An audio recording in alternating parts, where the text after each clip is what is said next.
although I still can see the screen. But the trade-off Who do I have on the telephone lines? they're, they're from Michael's. Trustee Swan, are you there? Yes, I am. Thank you. Okay, I'd like to welcome everyone to the January the 10th, 2018 public meeting and call an order to rise and ask us to stand and sing "O Canada."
Director, I'll ask you to do roll call, please. Thank you, Mr. Chair. Good evening, trustees, and Happy New Year. This is our roll call for our first board meeting of the new year, 10 January 2018. Trustee Armour. Present. First Vice Chair Karkner. Present. Trustee Cram. Present. Trustee Jacobs. Present. Trustee Wendy McPherson. Present. Trustee Bill McPherson. Present. Trustee McAllister. Present. Second Vice Chair McDonald. Present. Chair McMillan. Present. Trustee Richards. Present. Trustee Swan. Present. Student Trustee Marshall Wilson. Present. Thank you, Mr. Chair. Thank you, Director. It's hard to believe that we're 18 years into the 21st century. But happy New Year to everyone, and I'm looking forward to a great 2018. We have a few changes to the agenda tonight. The school presentations, we felt that with the impending bad weather, especially north of us, that it wouldn't be fair to ask our principals to drive in, so we've taken that off the agenda. We also have a few presenters, people that are part of presentations tonight who will be calling in on the telephone lines. So having said that, I need a motion that the Upper Canada District School Board approve consent agenda item 3.02 to 3.03, January the 10th, 2018, as amended with removal of agenda item 5.01, Rockland Public School Improvement Plan for Student Achievement, and item 5.02, South Edwardsburg Public School Improvement Plan for Student Achievement. We need a mover. Moved by Trustee Karkner, seconded by Trustee Bill McPherson. I'll ask you to cast your votes, please.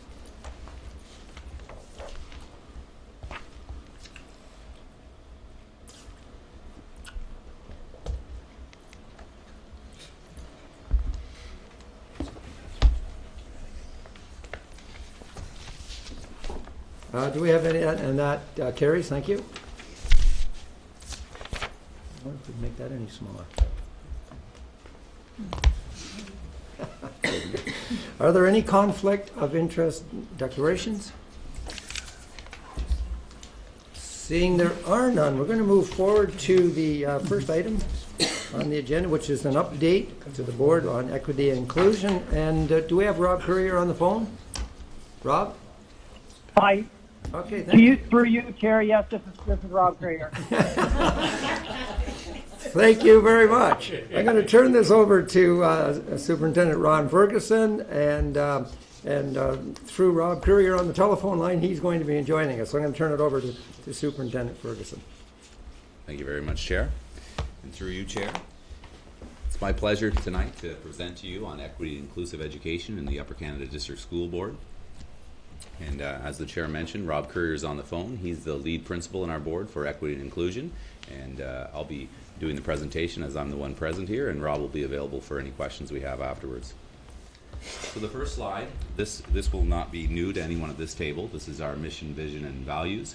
I think it's important to have this up here. When you read our mission, we talk about so that we prepare all students for a successful life, and I think the all part is particularly important given the presentation that I'm about to give, and our vision as well, leading and learning for all again. When you look at our mission, our vision, and our values, the only way we're able to achieve that in our school board is because we are committed to equity and inclusion, and without that commitment, we would fall down on each of those three commitments. I'm happy to report that over the last 10 years there has been some excellent work done in our board to ensure that we do have an equitable and an inclusive board, classrooms, and system. Just some highlights from things that we have been doing and are still currently doing. Again, our See My Voice campaign, our equity forums that we have, We All Belong campaigns, the work we've been doing around Indigenous initiatives and our partnerships and educational initiatives, including our Indigenous student leadership. We have our Gay Straight Alliance clubs that are active in many of our schools. We have quite a few equity clubs now forming in our schools as well. We also have a UCDSB equity network made up of staff members from all levels of our organization working to continue with the cause of equity and inclusion in our schools. And we also have our Learning Commons led by Patricia Sutherland and her Learning Commons informationists who have been working diligently to ensure that our schools have the resources and leveraging the VLC to provide equitable resources and also to support with a pedagogical practice throughout our system. I want to share with you a little bit about where the ministry's been as well. You'll notice here we have the PPM 119. The screenshot that's up there, that is from 2013, but the original PPM 119 was first introduced and sent out by the ministry in 1993. Since then, the scope has been broadened quite a bit. Had another iteration in 2009. Through their efforts, they also helped produce the Ontario's Equity and Inclusive Education Strategy. You'll see a screenshot of that as well, and that's from 2009. And then there was the update 2014 that were the guidelines and policy development and implementation portion of that as well. Each time they brought out the PPM and 119 and updated it, they did so with an effort to be even more inclusive in equity policies that address a broader range of discriminatory factors. They kept widening their net of students that we were trying to capture and ensure that they felt included and accepted in our schools. And you can see that transition through the different policy memorandums, and 119 is still in place and the one that we follow. The quote at the bottom there, I'll just read that. I think this is important. Propelled by a culture of continuous improvement, the work of schools and boards to realize the goals of the Equity Inclusive Education Strategy is still ongoing today. So these are the foundations, and it's not that we've moved beyond them, but we've built upon them, and we've continued to make improvements and expand our efforts. And that takes me to our next slide about what's new and what's next. I'll just go back to the slide before here. With the PPM 119, two of the main things that came out of that was that boards were required to develop and implement and monitor an equity and inclusive education policy, and that also included religious accommodation guidelines. Those were two of the main highlights that came out of that. So what's new and what's next? Many people at this table will also be familiar with Ontario's Education Equity Action Plan, brought out just last year in 2017, September in fact. And in that new equity action plan that builds on the previous work, there was four main components that I'd like to highlight that part of the 3-year action plan. One is school and classroom practices. The next one is leadership, governance, and human resource practices. The third is data collection, integration, and reporting. And then the fourth, organizational and cultural change. And I'd just like to highlight a little bit of from each one of those so you get a flavor and a sense for what they're bringing forward to us. And I'll start by reading just a section on page 13 that kind of sets the groundwork for what we're talking about and the students that we're talking about. So existing structures, policies, programs, and practices may unintentionally disadvantage certain student populations, including racialized students, students experiencing poverty, Indigenous students, newcomers to Canada, students who identify as LGBTQ or two-spirited, children and youth in care, religious minorities, French language minorities, students with disabilities, and students with special education needs. Our goal is to identify existing systemic barriers and remove them, and to guard against such barriers as we develop new policies and programs. So our first one, school and classroom practices. Just a couple examples of the types of things that they're talking about. One example that they give and that they highlight and that they're going to address is around when students get to high school in grade 9 in the streaming, and we have students in academic and students in applied.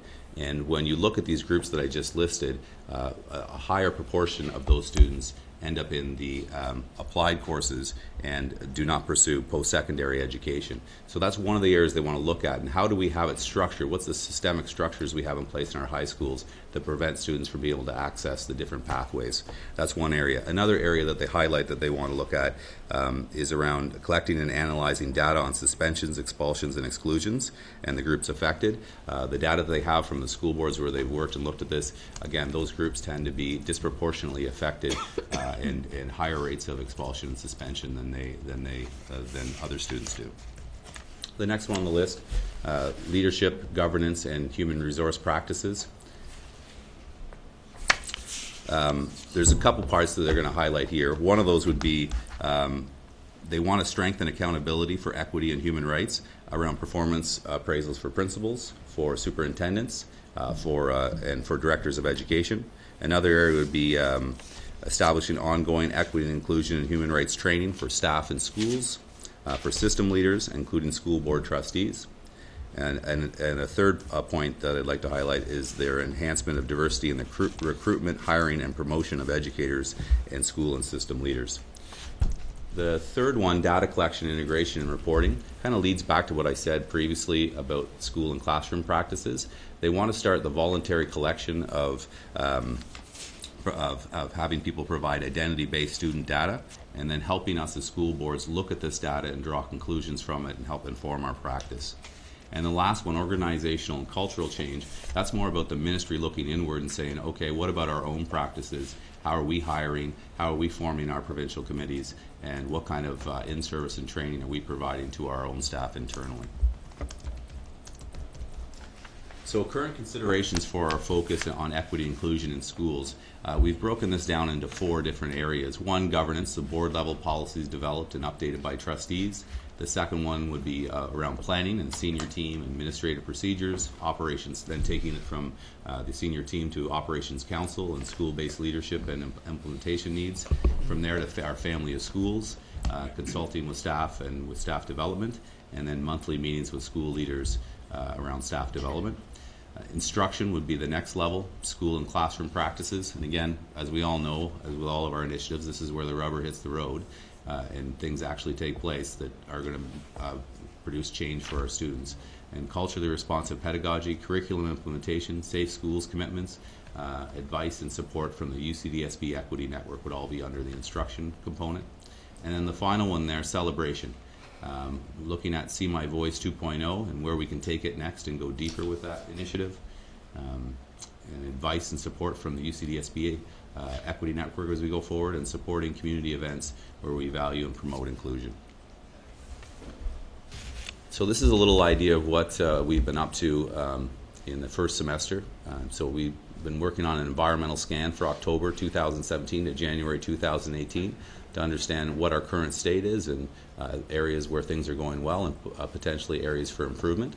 So as I just talked about before, there's a number of policies and procedures, our own, and also the ministry's PPMs. So reviewing them, how are we addressing these commitments? What do these look like? And with the PPM 119, are we compliant, but also are we committed to the spirit of what's in that document? Equity Inclusive Education in Ontario Schools, and Ontario's Education Equity Action Plan, which I just referred to a few minutes ago, and the Equity Secretariat as well. Equity walks. We'll talk a little bit more about equity walks in a few coming slides. Various schools throughout our district, and this is conducted by members of the UCDSB Equity Network. And then finally, learning with other districts. There's a variety of other people that have done this work as well, and we're learning from them and with them, including our Eastern Ontario Equity Network, which encompasses 9 boards that are all working together to on our shared goals. So a little more about equity walk, so you understand what that is. Not everyone is familiar with this, I'm sure. It's new to some of the work that we're doing, and these walks are ongoing. We've completed some, and we have more to do in January before second semester. We have been and will be at 16 regular day schools from K to 12, 8 secondary schools, 8 elementary schools. We're also going to be traveling to 3 TR Leger and adult learning sites, and we'll also be doing an equity walk here at the board office. Our team consists of the 21 members of the UCDSB Equity Network. Not all 21 members come with us on those walks. One, that would be very hard to coordinate. 2, that might be a bit intimidating for the students and staff of a team of 21 people walked in and walked around their school. So we break up into groups of 5 or 6. Rob Courier, myself, and Patricia Sutherland are the 3 consistent people that go on all the equity walks, so there is some consistency, and then we invite members from the Equity Network to join us at different schools and different locations around the board. So moving forward, we'll be completing the final equity walks in January 2018, and we'll be meeting with the equity team to review the findings, and we'll collate and analyze the data to see trends and opportunities to improve. So I want to just show you a little bit more about what these walks are like and what evidence we're collecting about equity and inclusive education in our schools. We adopted a template from the Ontario Principals Council that had done some work in this area, but we modify it to suit our own needs. We just recently updated it again based on feedback from the ministry. We've been sharing with them what we're doing. Got some feedback on some areas we could improve and how we could better align our equity walks with the Ontario's Education Equity Action Plan and the things that they want to see as we go forward. So on this slide you see we go in, there's some questions that we ask, and we're asking ourselves to look for these things as we walk around the school. And we gather that data and that evidence to see if it's happening. You'll see one of the things, this is just the first page of several pages of things that we're looking for. And one of the things that's on there is there a food program? One of the things that's a barrier to equity and inclusion is if students are coming to school hungry and don't have food at home in the cupboard. And so the school sites we went to, we wanted to see what do you do about that? What is your approach to that? Do you have a breakfast program? Is it open to everybody? Do you have snack bins? And we look for that as we walk around. Also, other things we look for, are there standalone washrooms or gender-neutral washrooms in the school that students have access to, and other types of things. We take all that data, we put it in, we take what everybody's seen, we shared it on a OneNote platform, and everyone put all their data in there, and then we're going to be able to analyze that and take a look at it. When we went on our walks as well, we used our cameras to take pictures of things that we see, and I'm going to walk you through a couple things just so you can have a little snapshot here of what we have seen as well.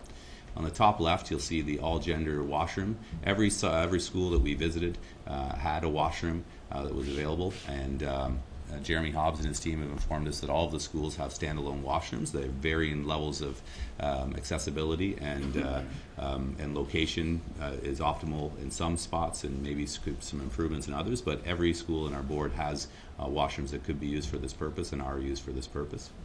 An interesting thing, one of the schools we went to, the principals go on the tour with us on these equity walks. We invite them to join us, and they kind of take us on the tour. And we went to one of the all-gender washrooms, and when we arrived, it was locked. And when we inquired why, the principal commented, well, because there's a room before you get to the washroom, and that's where we store our laptops, and for safety reasons, we lock it. And as the principal said it, then he said, and that's not okay. He goes, it shouldn't be locked, and they shouldn't have to come to the office and get a key. And he immediately changed it and moved the laptops to another location, and made it so that when people want to use this washroom, it's open to anyone, and they don't have to go to the office and say, can I have a key to the gender-neutral washroom? And just one example of the things that people changed on the spot. In the top right-hand corner, I'll draw your attention to that as well. A lot of the staff at these sites didn't know we were coming. This teacher, this is just a regular lesson it wasn't even a classroom that we visited. I happened to walk by and it caught my eye. The lesson that she's teaching there, this was a health class, and she was teaching the students about nutrition and the Canadian Food Guide. Fortunately, I'm married to a Franco-Ontarian, and my French was good enough that I picked up on the fact that it wasn't just the Canadian Food Guide. And on the right side of the screen, she also has, she's putting up different food groups, healthy food and healthy food choices that are part of Indigenous culture, Métis and Inuit and First Nations culture. And she was comparing that to the food guide and seeing things where they overlapped and talking about it. When I followed up and asked her afterwards, she said, yeah, no, that wasn't, it was just that I had to teach this on the food guide, and I thought, what a great opportunity to talk about other cultures as well in my class. And that was just a teacher in our system working away in her classroom and using the content that's already in our curriculum documents. And I just thought to myself, wow, that, you know, if there are students in this class that are Indigenous, and even if there aren't, how much more inclusive that feels that their own culture is reflected in the lessons, and it's not just the Canadian Food Guide. Down at the bottom, you'll see the signs that are posted in many schools for Pride Alliance meetings and GSA clubs. We saw those in almost every school that we went into, the secondary level. And as we said before, a lot of schools also now have equity alliance groups, and they meet at lunch. On the bottom section, you'll see some resources there. That was in one of our Learning Commons. It's the Indigenous section, highlighting the books and showing people, here's some stuff from FNMI, and had them on display and making sure that those resources were available to students as well. And then the bottom right corner, Best Buddies every Friday. Trustee Richards and I had a conversation about this not too long ago. She's very familiar with this program. This is one of her schools, and that's where special needs students meet up with some of the other students, and they meet and just hang out and spend time together. What a great program. I love the idea of Best Buddies, and at the bottom it says, what a difference friendship makes. And I know from being a former elementary and secondary principal, when you have a student that's new or a student that maybe doesn't feel like they fit in, if they can have just one friend, it can change everything for them at the school. And what a great initiative that was, and we did see this in some of our schools as well. So opportunities for collaboration second term, February to June. So in classes, as we just showed you in the previous slide, curriculum documents, there's all sorts of been efforts that have been made by the ministry to ensure that equity and inclusion is built into the curriculum, and you know, we want to look for more places where this is going on and encourage more of this, where teachers are using the curriculum documents that they already have to ensure that their students feel included in their classrooms.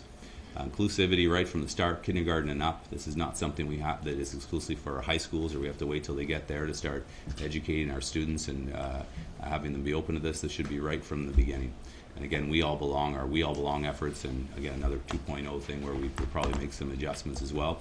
In schools, common resources, the LC and the VLC. Part of our tours and our equity walks, Patricia Sutherland and her team are working hard to make sure that it's not just a few sites that have these resources and some of the displays you saw, but it's throughout our schools, as I mentioned, with the washrooms and other resources along those lines. Staff-based conversations. Student experience around disciplinary matters and academic achievement. As I mentioned in previous slides, that's a concern for the ministry and for us as well. Looking at that data and finding out what's happening. Are some of these students that might be vulnerable, are they being suspended or excluded or expelled at a higher rate? And what is their academic achievement level like? System level, educating people about this, supporting these efforts, and publicizing our efforts as well. This last slide here, thank you. I want to thank you for the work that you've done as a board for our students around equity and inclusion over the years. I want to thank you for allowing me to present this tonight. And with full disclosure, you'll notice here this is said in multiple languages. I stole this idea from one of our elementary schools. When we walked in as our equity team at the front of the school, it was down in one of our Cornwall area schools. They had welcome in 13 or 14 different languages. And it was very nice for us to see that, and I thought, how welcome would that be from people from various cultures and with different languages to come in and see a welcome in their own language. So, thank you. Thank you. And Superintendent Ferguson, I'm going to open it up to comments or questions. Through you, Chair. Yes, go ahead, Trustee Swan. I'm just curious, the Best Buddies program, is that only at the elementary level, or is that into the secondary level? Yeah, the Best Buddies program is at the secondary level, and that slide that we showed in that one school where we saw that was one of our 7 to 12 schools that had that program. Are we introducing it to more schools? Through you, Chair. One of the neat parts about this work and going forward, when we do these equity walks, we're doing them, one, to understand what's happening in our system, but then also with the hope that some of the great practices that we see at different sites, that we could share these with our colleagues and have other people maybe adopt some of the best practices that we see. And I think the Best Buddies program is one that's had great success, and I'm sure the people that are running it would be happy to share it with their colleagues and see it in more of our sites. Thank you. Thank you. Any other comments or questions? Trustee Armour. Through you, Chair, maybe you can, I'll put this to the director, you can direct the question. I'm curious on, you talked about principals and what we're doing with them. I'm curious about new administrators that come on board. What are we doing to make sure that this is covered? Mr. Chair, through you, I'll begin. We do have a startup memo each operational year that begins with identifying what the priorities are for schools and school leadership, so it does start there. Part of that is, as I heard Superintendent Ferguson mention today, about being compliant, but we also need to make sure that we're committed. At the very minimal level, compliance is required under that PPM 119 and has been for almost 10 years now. We do have to make sure that we are growing our leadership in what is the new normal in terms of how we operate schools, and ensuring that parents and their children see that the school is receptive to serving them and their story. I'll ask Mr. Ferguson, though, to comment a little bit further in terms of the details, but we do start off the school year with setting and giving clarification about what is our system priorities and where is that based, either in policy or procedure. Through you, Chair. As the director said, we do have those in place. Another thing that we've been working on, Superintendent Coombs and I, around BLDS, Board Leadership Development, and one of the components to that as we go forward is the training that we provide to our new administrators, our more experienced and administrators, and as well as our ones that have been with us for a very long time. So we do have plans in place as well to start a more formalized training program. We have quite a few new, as everyone here is aware, P's and D, principals and vice principals. I'm sure that's probably why partly you're asking that question. And we do have plans to ensure that they receive training in all the things that we think are important, and this certainly would be one of those. Thank you. Thank you. Trustee Bill McPherson. Thank you, Mr. Chair. Normally when I hear the word equity and inclusion in regards to education, my first thought is special education. This seems to go far beyond that. It's not simply about accommodation in the classroom. It seems to be accommodation within the school, so to speak. So could you kind of give me an idea as to some of the challenges, some of the needs that you would be meeting under this new program? Through you, Chair. Yeah, as I mentioned in the presentation, certainly the ministry has expanded, and so have schools, their policies into more inclusive equity policies that address a broader range of discriminatory factors. So I don't think the trustee would be alone in when they hear it thinking of a certain group, and I think a lot of us do that. And what we're seeing with this, the last several years is that, again, we've broadened that and we're looking at different groups. So challenges and opportunities, there are many. We've made a lot of improvements over the last 10 years, but there certainly are more areas to continue to improve upon. I think, Trustee Swan mentioning, is that in this school as in others? I think the consistency throughout our schools is one of the challenges. You'll go to some schools and they have some programs and they're great, and then we may not be doing them everywhere. So ensuring that there's consistency and that each school provides the similar opportunities, I think that's a challenge and something that we'll look at. And then for each category, again, looking at the data for students and suspension and expulsion rates, I think that's another challenge, and looking at how we address that, and the achievement gaps. The achievement gaps are real for certain groups, and what are we doing to address those? So I would see, I'd see some of those as the challenges, but there are many. Again, there's lots of opportunities there, and there's lots of good work that's been done. Thank you. Trustee Wendy McPherson. Thank you. Through you, Chair, I just wanted to understand some more about what the equity walks are and understand the slide number 8.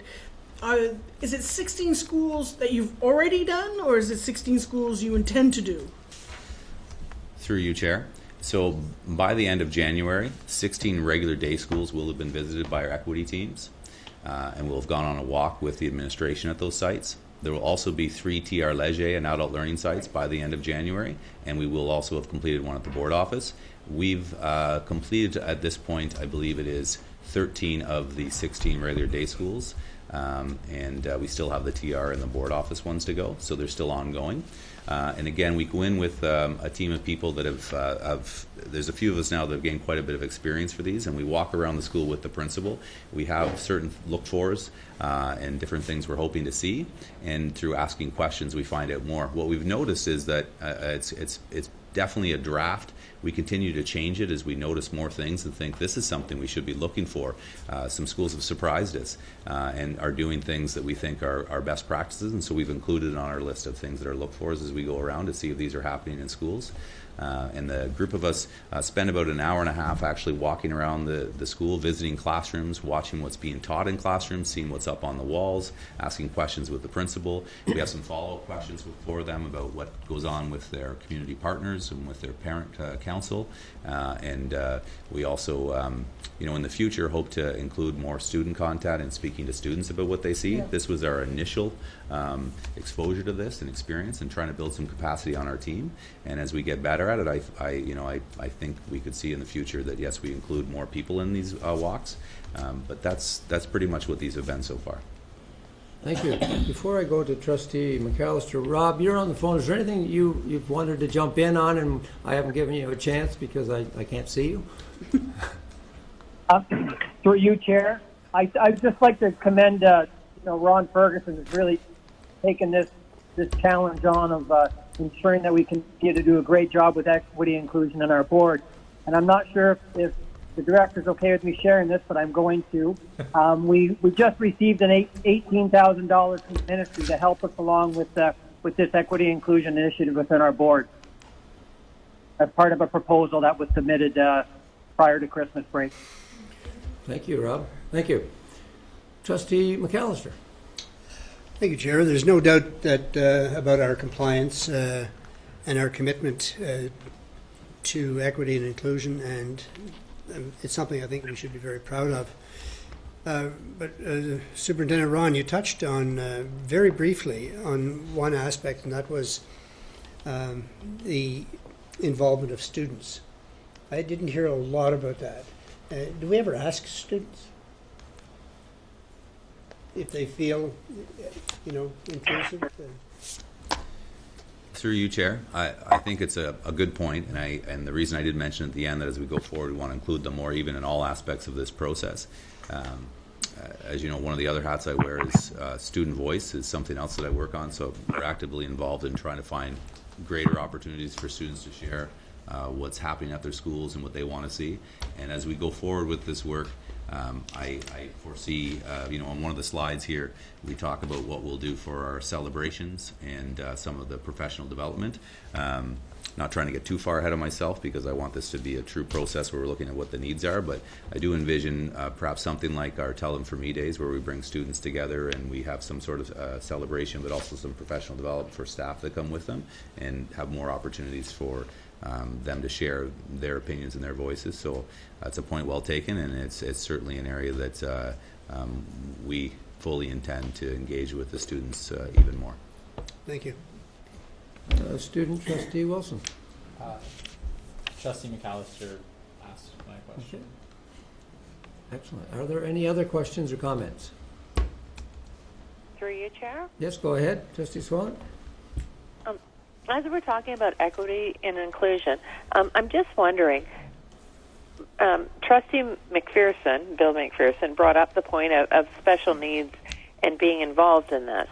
And I'm just wondering, what about the children that are struggling and don't have an IEP or their parents haven't asked for one? Are we moving forward with this to bring them in to this equity and inclusion portion? Thank you. Through you, Chair. So when you look at the different groups that, we're casting our net fairly wide here of the students that we're trying to gather in and make sure they feel included. Students with special needs and students who are formally identified are certainly part of this group, but it's not exclusively for them. At the start, I went through the list of students that are kind of part of this now, and that's a long list, and we're trying very hard to make sure that all students are included in this. Our effort is to make sure that all students belong, and if we have students out there for any reason that are not feeling they belong or that they are included in what we're doing, that's an area that we would go towards and do some efforts to improve that. So I can't imagine a scenario where we wouldn't work with those students and where principals wouldn't. And as I said at the start too, a lot of where the rubber hits the road on this is in the classrooms and in the schools. And we have administrators that are aware of these policies and aware of our desire and our efforts to be inclusive settings. And so the scenario that the trustee Swan just presented, where a student that maybe isn't formally identified but needs some extra attention and care or some extra supports put in place, absolutely our administrators would be supporting and trying to assist there. Thank you. Thank you. Trustee Bill McPherson. Just a question through the chair. You're talking about equity and inclusion within the learning environment. Does this extend as well to the workplace? Through you, Chair? Yes. On one of our slides too here, we talk about on this slide here on what's next in Ontario Education Equity Action Plan. You'll notice human resources practices is listed there, and certainly that's an area that the ministry wants us to start looking at. Our schools, our mission, our vision, and our values are not just for our students, they're for all of our staff as well and our employees. And I can share with you that on some of our walks, we identified some things. We had a very diverse group with us, and one is an employee, and she noticed some things that in some of the challenges she's had and talked about how those have been addressed and how we've grown as a board and how things have improved for her personally as an employee in our board. So that's a point well taken, and it's certainly part of the ministry's action plan, that human resources is part of what we look at and our practices around that, and that would be part of what we do as the Upper Canada School Board as well. Thank you. Trustee Wendy McPherson. Getting back to the walks, are all the schools going to have an opportunity to do this? That have the group walk through them, and how did you choose those schools? Through you, Chair. So at this point, this is just kind of our initial stance, but yet initial kind of walkthrough of some of these schools. Going forward, after we look at this, I think that there will probably be opportunities to do this at all of our sites. That's certainly what I would hope that we end up doing. We're building, what we're also building is capacity with this group that are going around. So that after they do these, I can tell you I was much better on my third or fourth than I was on my first one, and I started to see and I learned from other people. I have my own lens that I brought. I had a very, a very diverse group with me on our equity network, and as we went around with different members, you saw that evolved as well. And so we're building capacity in our system as well just by doing these walks. And we'll see where this goes, but so far it's been successful enough where I can't imagine where we wouldn't do that. And eventually it could be the type of thing where we start to have our principals go on equity walks as well in their schools and with their staff, perhaps with their students. And so, yeah, I think that, again, another point well taken. How do we choose the schools? If you look up there, those are from all around our board in elementary and secondary, and you'll see we have some of our schools in our biggest urban centers, and then we have some in our most rural locations. So we tried to make sure there was a good spread with that as well. So just tried to get a snapshot of what it looks like all around our board and our various sites.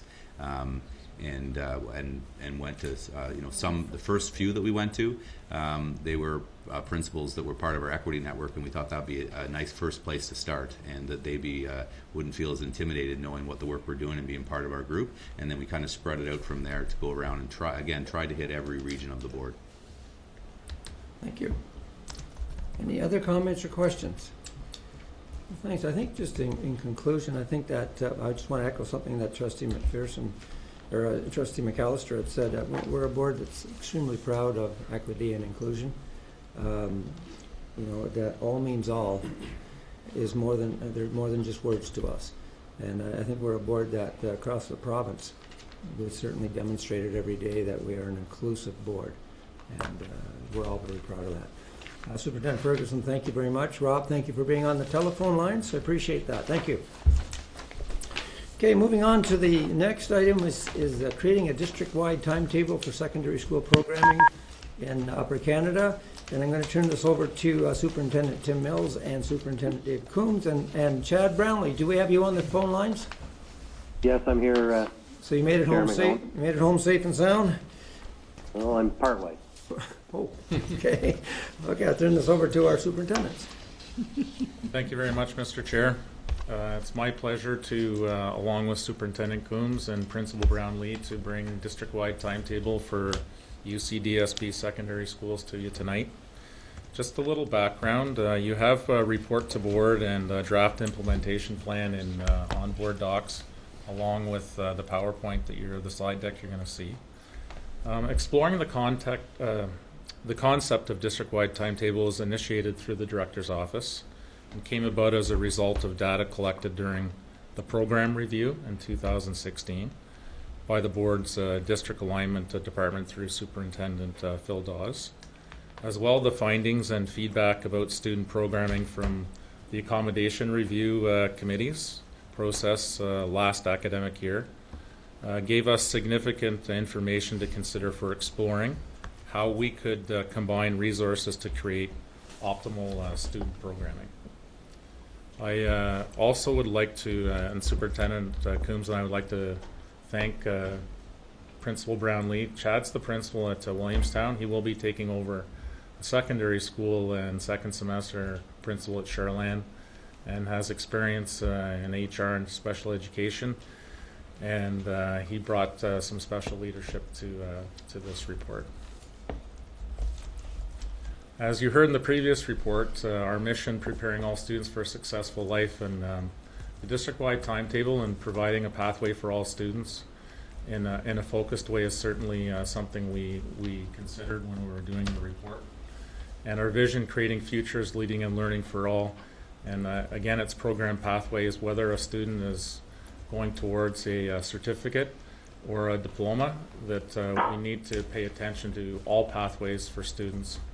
And not that it's by default, but it's actually by design. Just a little background. As you would have, I mentioned the review last year, the ARC committee. So we have small enrollment schools, and that is a trend in UCDSB.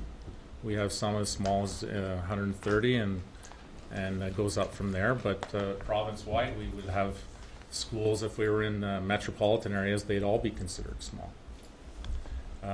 We have projected declining enrollment in some schools still for the next few years, up until 2025. But of note, we have a few schools in a few areas in North Grenville and in Lanark County where we have a few schools that are also increasing in enrollment. The program review and accommodation review, which I noted. We have emerging delivery models, particularly with e-learning and Con Ed. Our e-learning continues to expand, and our continuing education, and I'll speak to that as we go along. And we really want to move towards coordination of program delivery using a universal format for timetable day school, continuing ed, and e-learning, so that it's, again, not by default, but by design. The committee that we put together, an ad hoc committee, we had 5 terms of reference there. The start and end times, timetable structures. We have a number of schools which are 4 period days, some are 5 period days, some are repeat period, and some are multi-subject instructional periods, so we had to look at that. We had to consider continuing education as a primary strategy for non-compulsory grade 11 and grade 12 credits. We've had a significant increase in the number of continuing education credits that have been offered both before and after school.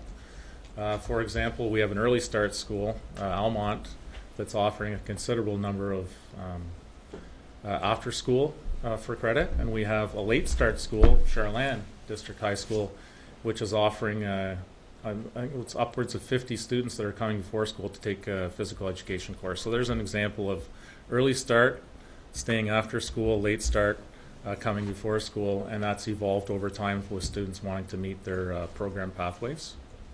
E-learning is a primary strategy for non-compulsory grade 11 and 12 credits. We are offering well over 50 e-learning courses through day school, and that last year we were offering 36, so a significant increase there. and recommendations to the senior team about infrastructure required to support, extend, and enhance e-learning. Some guiding documents, and we didn't plan this, Superintendent Ferguson and I, but on the right side there, Ontario's Education Equity Action Plan. I don't need to go over it again, but it really is an equity issue when you have a small high school just to the north, Athens, and you have a large high school just to the south, TIS, for example. Every student's going towards, whether it's an OSSD, a diploma, or a certificate, doing the best they can with the pathway. The way they get there may not be the same, but the value of the diploma or the certificate is the same. And it really is an equity issue. The document in the middle, I would encourage you to, if you haven't seen it, to look inside. Every principal or guidance counselor or leader in their school would have that. And policy and program requirements for K-12. So you'll see a lot of policy in there, but you'll see recently released documents from the ministry there, including Achieving Excellence on the left. And just to talk about achieving excellence, we all want our students to achieve well. But again, having students be able to access a program pathway is an equity issue, which is the second pillar in achieving excellence. It's wellness, and around this table we've heard over the past few meetings about our last board meeting, our mental health strategy. And it's a public confidence issue, and I've mentioned the ARC twice now. This is maybe the last time I'll mention it tonight. It's done, the last one anyways. But we heard last year loud and clear through the program review a few years ago, as well as through the ARC process, how much our communities value their schools and how they can assist in providing program pathways for students to get their diplomas and certificates. So why consider a district-wide timetable? One, personalizing the program, increasing student engagement and success, and pathway options for all students, regardless of small school, small community, large school, or city. Equity of access, creating a district-wide framework which will provide equity of access to e-learning, online and continuing education credits, and a competitive advantage.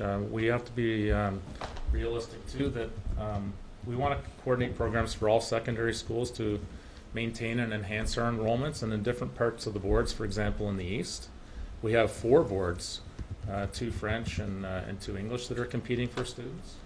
And indeed, for example, in North Grenville, there's recently a French school.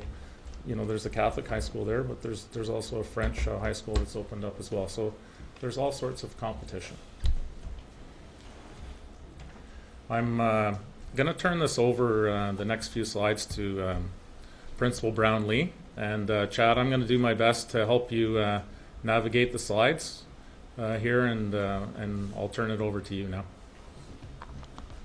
Thank you, Superintendent Mills, and continuing through you, Chair. Collaboration, which is up on or now the time delay might be an issue, but we'll work through it. So the ad hoc committee that Superintendent Mills spoke of involved quite a vast array of staff from a variety of departments.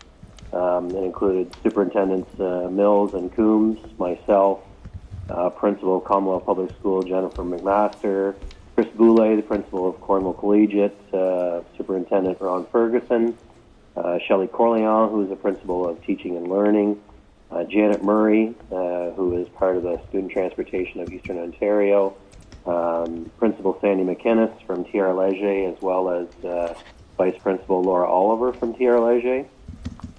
We also had folks from Information from IT. Jim Guerin, the Manager of Information Technology Services, was part of it, as well as Julie Robertson and Cynthia Dockstetter. And finally, we had some representation from Human Resources, Jennifer McDonald, who's the Manager of Human Resources Operations. Because as you can imagine, this is a project that involves quite a breadth of involvement across the board. So that initial ad hoc committee got together, and some of the work that we were doing, the initial work we did was to identify some of the barriers and areas of exploration that we needed to look at in considering what a district-wide timetable might look like. part of the work that we did was identifying if there was other districts across the province that were engaged in or currently had district-wide timetables. We worked with and visited with 3 other boards that had some components of that in place and gained some data and some information from them. Part of the group work that we did was to do some research on school start times, program planning, some of the e-learning options, the e-learning options that were out there. And from there, we collected some data, some raw data from our secondary school administrators. We did that through a family of schools, one-on-one conversations and question and answer and discussions. And then we held a data collection day with our secondary administrators during one of our leadership learning modules for administrators. We got some insight as to what their thoughts would be on some of the components of a district-wide timetable. We've also worked with Exec Council to review some of the information we have, provide some suggestions and some thoughts, and get some feedback from them, as well as Management Council. So that's where the collaboration has taken us so far. From there, we've identified 3 areas which we want to initiate this district-wide timetable discussion for consideration. Those 3 areas would be around daily schedules, daily school schedules, the school start times, and programming options.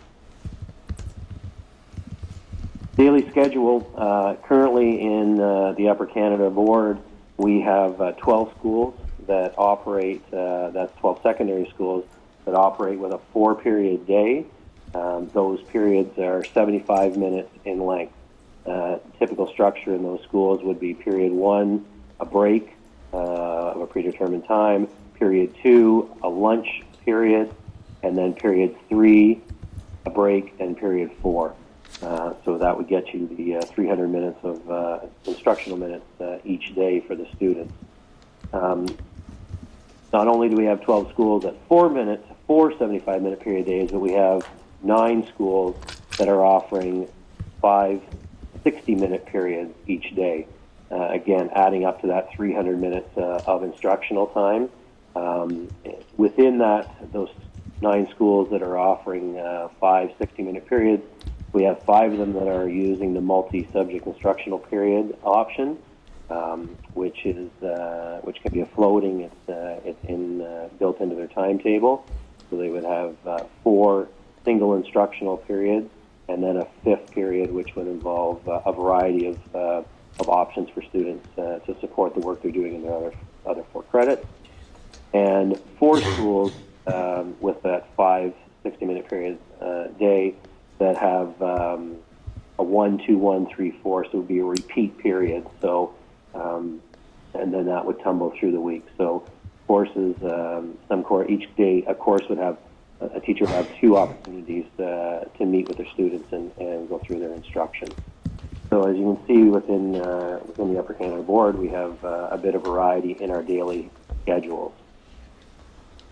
Moving to school start times, we have again, you can see that we have a bit of a difference amongst our schools. A little more consistency in our start times than we had in our daily schedules. We have 19 schools, and again, that includes TR Leger, that have that 8 o'clock start time, or that what we would consider an early start time. So I just wanted to note that Rockland is an 8:20, but we've grouped them in with that early start time. So I've broken it down. We've broken it down to show which groups have the 5-period days and which one has 4. So those are the early start times. That leaves us 3 schools, Tugwell, Russell, and Charlan, that have the later start times. And as you can see even within those 3 late start times, we have a variety of start times. So consistency across the board in our start times is not there at this point. The third area of consideration, obviously, is the optimal part is the programming options, that we want to make sure that we are providing optimized programming options for our students. And I think Mr. Superintendent Mills had highlighted a few of them. While we have done, there's great work being done across the board to create opportunities for some consistency in areas of and in families and schools where there is some sharing of resources and there's some team teaching collaboration. We have professional learning communities going on. The idea of having some consistency in our day school that's a little more structured across the board would be an optimal situation, so that we have that equity that Neil spoke about earlier. And obviously, in our common day school offerings, the student voice is an important component in what is offered on a daily basis. While we have compulsory credits and requirements to graduate, certainly there are those elective courses that students certainly have a say in what they're doing. We want to make sure that we enhance that learning across the board, so everyone has a maximum opportunity to select something in an elective area that they see as leading them down their path beyond secondary school.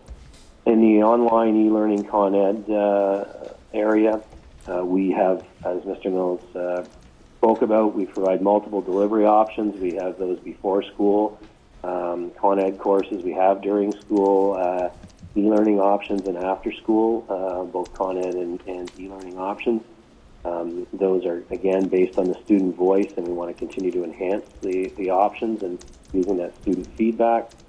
Obviously, the purpose is to maximize our success rates to meet those various learning styles. That's why we've moved in this direction, and I'll speak in the next slide or two with regards to some of the data that we can see with the courses that are being offered in that online e-learning Con Ed option or stream in the board.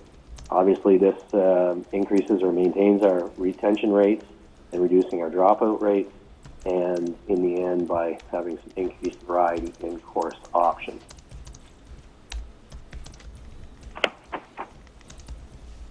So just a little bit of data about how we've moved as a board in our e-learning and online learning. As you can see from this slide, we have the 2016-17 school year, semester 1, 18 sections with 300 students. Semester 2, we had the same number of sections with an increase in students, so we're seeing a larger buy-in to that e-learning and online learning option. And then as we roll through 2016-17 and into our current year, semester 1, we offered 28 sections, which is, as you can see, an increase of 10 sections in semester 1, and so with a significant increase to almost the same number of students taking online or e-learning courses in semester 1 at 671 as took semester 1 and 2 last year. So we can see that the students are showing us and telling us through their enrollment in these courses that there is an interest there, and they're looking for these options to meet their needs, both through their electives as well as some compulsories. Some continuous intake online enrollment. This year, the board has rolled out an additional number of sections. We have 25 sections, and that's being offered through our TR Leger program. And at the time that we collected the data, 82 students were enrolled in that. So that's another 82 students on top of the 671 that were enrolled in online courses. Obviously, when we were moving towards these, we want to make sure that our success rates continue to match or exceed our success rates of those in-school classes. We don't want to be offering something that doesn't have a success rate. So we wanted to show here that last year's pass rate for those e-learning courses across the board, we had 91% of the students that took e-learning courses were successful in getting those credits, and in the semester 2 it was 97%. So we can see that there's a fairly significant success rate for those. So we're not just offering options to get to register, but to be successful and work towards with a full certificate. Yes, at this point, I'll turn it back over to you, Superintendent Mills. Thank you very much, Chad. So for implementation, you'll notice in the draft implementation plan that's on board docs that it's over a 4-year period, but we'll include over that time with different organizational structures or committees, groups to get that done, but 4 main areas. To harmonize schedules in all secondary schools such that they have the same daily schedule consisting of a 5-period day. To introduce common start and end times in as many secondary schools as possible, and you saw earlier that we have 3 late start schools now. Expand our delivery model by creating and promoting program options available before school and after school as part of our continuing education program in all of our secondary schools. The gains we've made in that area is really a testament not only to what our schools are doing to meet the pathways for our students, but what our students are telling us, what they want and what they're willing to do to do the path, to pick their own pathway, so to speak. And 4, enhance the conditions to support students who seek e-learning credit options during the school day, including video learning options. And just of note there, we did visit a few boards where video learning was taking place between it was in one main class and then in a neighboring school. We certainly have to investigate that further related to our collective agreement obligations, but it certainly was exciting to see.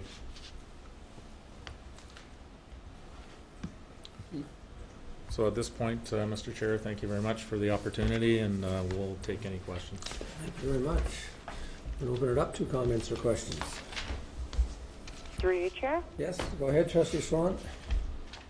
I'm just wondering, what are we doing board-wide to encourage co-op in grade 9? So it is the same for all schools.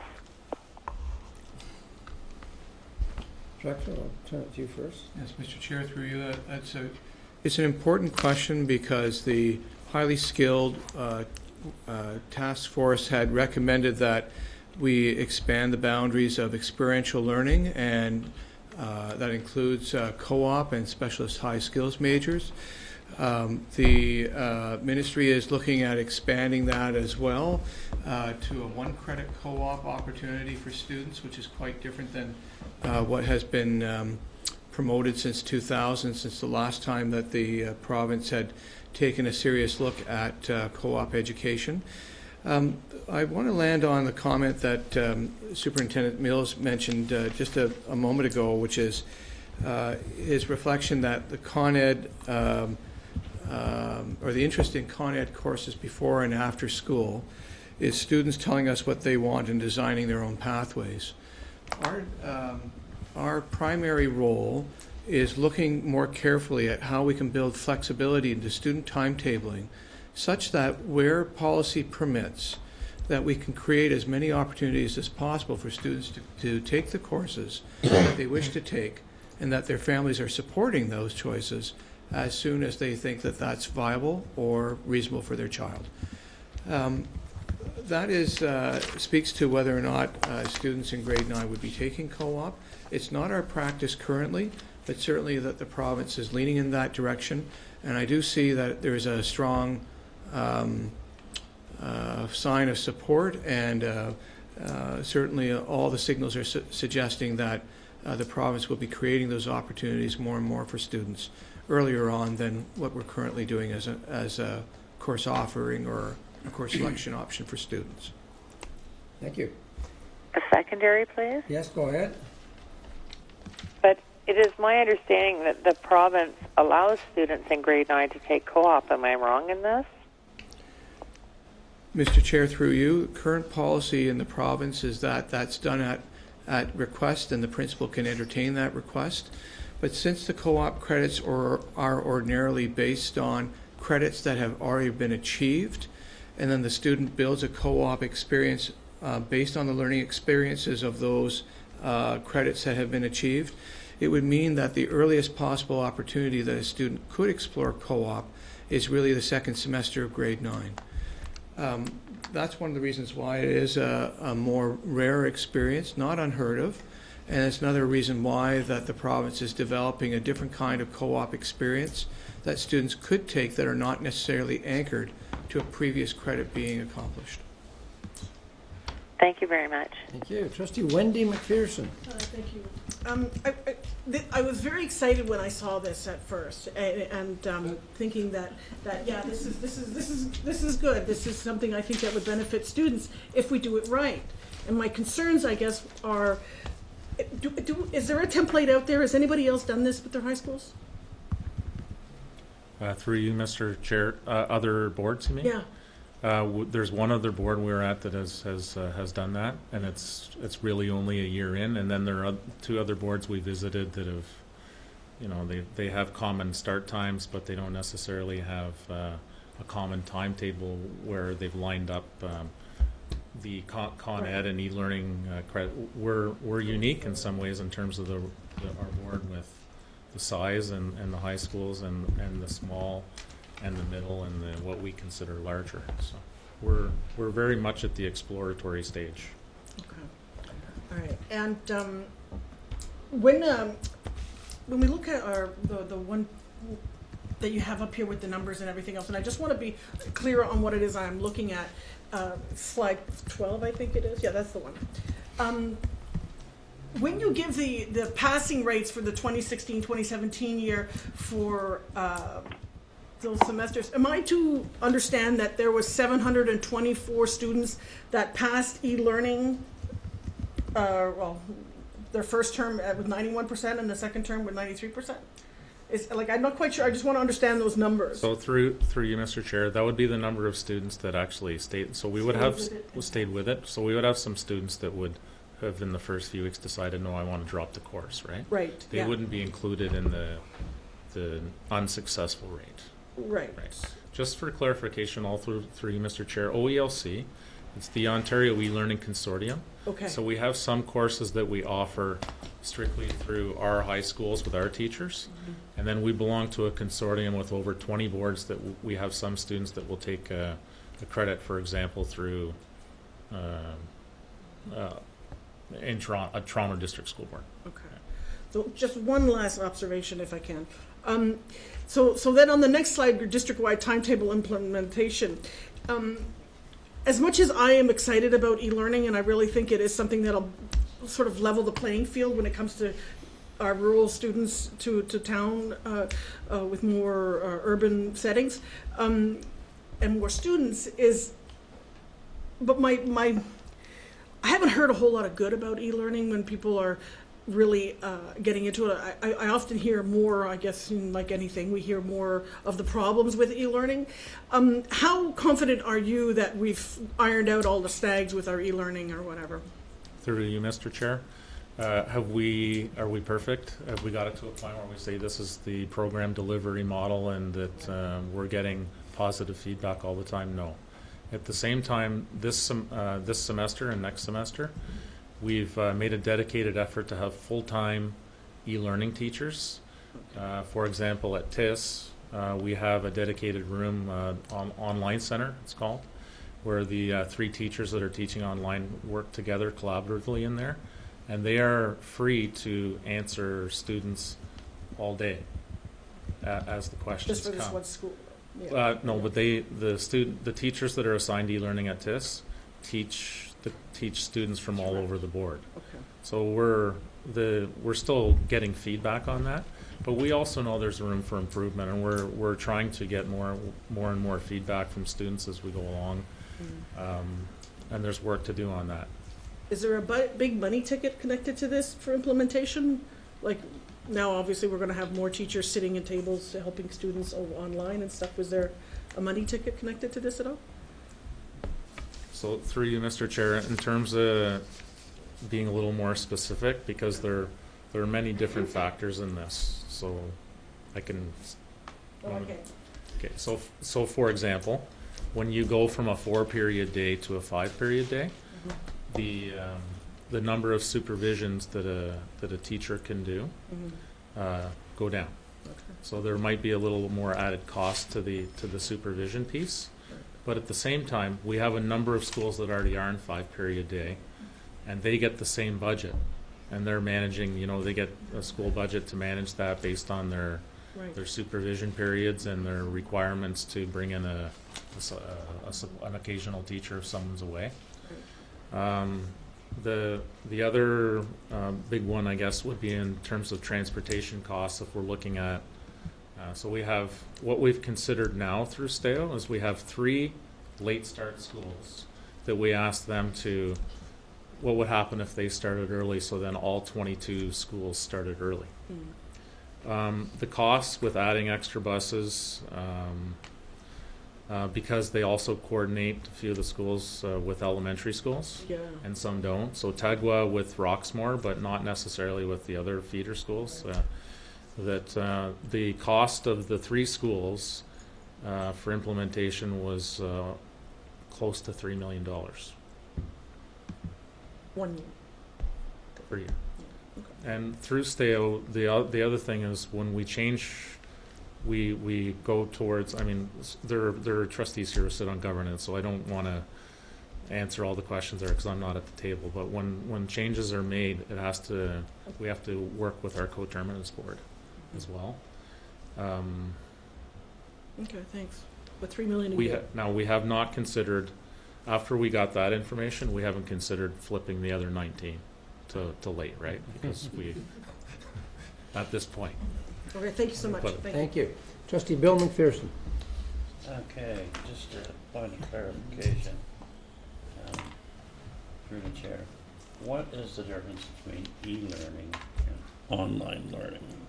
Like, to me, it involves a computer, so where's the difference? Through you, Chair, essentially it's the same thing. Okay, just different avenue. Okay, can I have a second question? You can. Okay.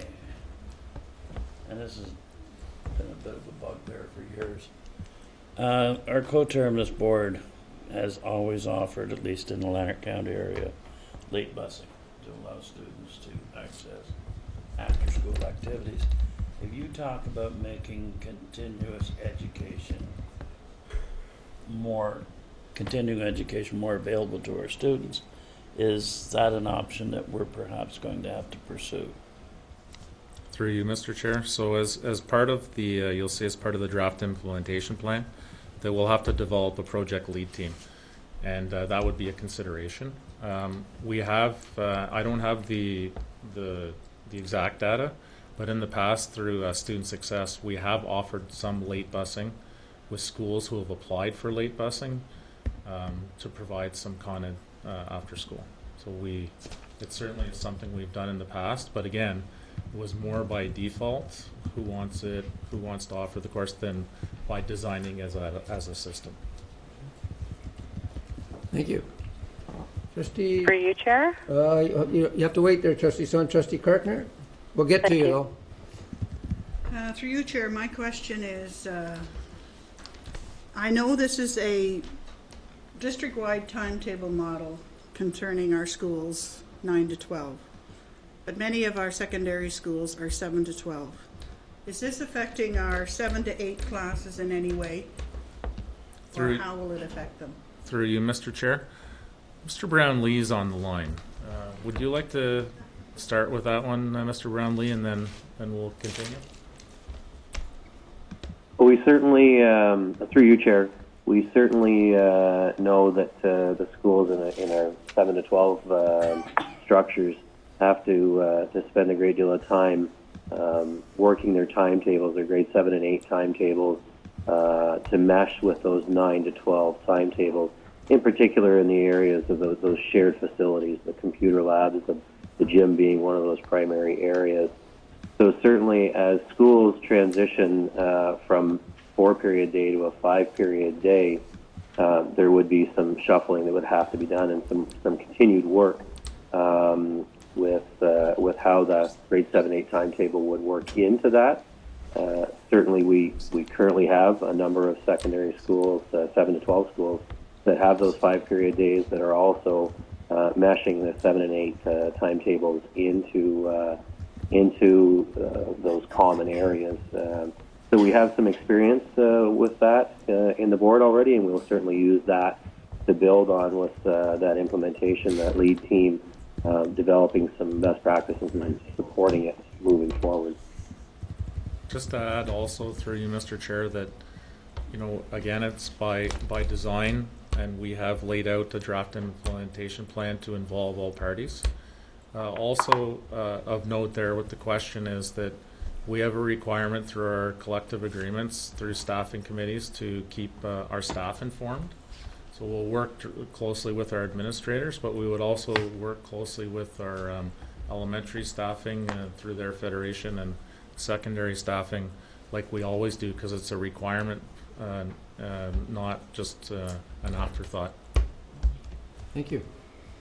Just, I had another comment about, or question about busing, but Superintendent Mills has already addressed that, so thank you for that. Okay, student trustee Wilson. My question is just in the collaboration and the parties that you're collaborating with, is there any student involvement or input, and also involvement or input by parents on the idea and the plan? Or So I'll start this one through you, Mr. Chair. So I noted earlier in at the beginning of the presentation that we had a lot of feedback through the program review, which would have been parents, maybe some students, and we certainly had a considerable amount of feedback that we received from the parent community through the accommodation review.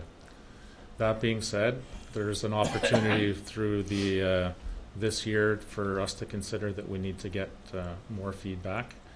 As far as student feedback, I know that there was some discussion, I believe, at Student Senate, and you're having some discussion, and we'd be open to suggestions and feedback from you, how we can proceed. What I would also add to that is that over the past number of years, where you've seen e-learning and continuing education and our summer semester evolve, again, it hasn't necessarily been by the adult design. It's been more from what the students are wanting and us providing for you. So I'm hoping that it's a two-way street here, and that we've been able to provide our students with some of the things they want, but also some of the things that they don't have yet that they want as part of this. Thank you. Thank you. Trustees, you have another question? Good. Trustee Swan? And I think I'm right on the page through you, Chair, with Mr. Mills. In regards to the e-learning over the summer, do we as a board and through our student voice have a chance, because I know a lot of students that are taking e-learning do not have the same teachers marking every subject, so there's no consistency there. Do we have any input as a board on this? Through you, Mr. Chair. Trustee Swan, I'll do my best to answer that, and then if you want to have a supplementary, if I'm not hitting the mark, then you can just ask further. So as our summer semester, when we put out our course offerings in the spring, and we figure out the courses we can actually offer, the number of sections, then we are required to post those jobs, those positions, and it has to go through a process. So teachers who are redundant, for example, then would have opportunity to apply for that, and so we have to go through a process there. So we can't necessarily handpick, if that's what you're asking, handpick the teacher for a specific subject. Not that dissimilar than when we go in regular day school. It's by seniority, and then once the number of teachers is established in a day school, then it's up to the principal to decide the subject they're going to teach. I don't know if I'm getting close to answering that for you. May I have a secondary, please? Yes, go ahead. I mustn't have said my question properly, because my understanding or my experience with e-learning over the summer was that there were different teachers marking assignments every time they were submitted, and so it wasn't. There was no consistency there, and I'm just wondering, can we do anything about that? Thanks for the clarification through you, Mr. Chair. If it should be the same teacher that's marking the assignments all the way through, and if that's not the case, then perhaps there had to be a change of teacher. What I will clarify, though, in our summer semester is that it's a continuing education model, a marker model, and what we have pushed, certainly as superintendents, but as principal and vice principal of summer semesters, try to have the teachers more engaging and reaching out to the students.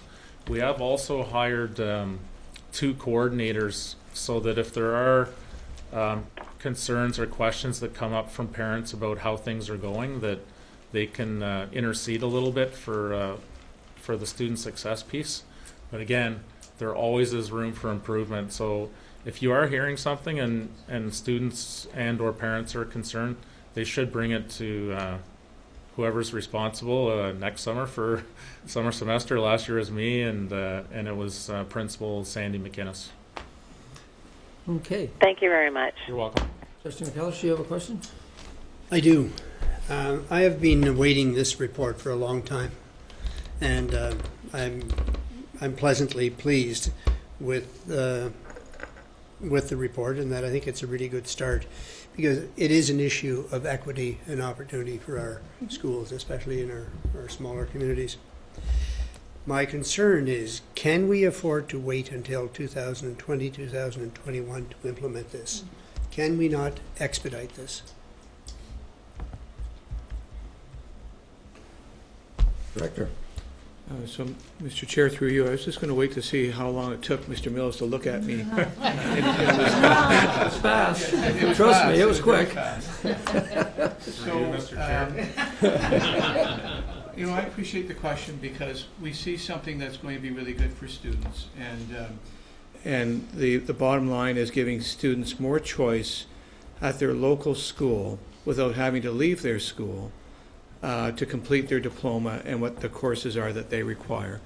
And our first evidence that was to be the case is the success of the summer semester, and is the fact that how many students are selecting e-learning as a program of choice, as a way of rounding out their diploma experience. And the fact that that it's growing, students talk and parents talk, so if it wasn't a good thing, I don't think we would see the exponential growth that we're seeing in the program.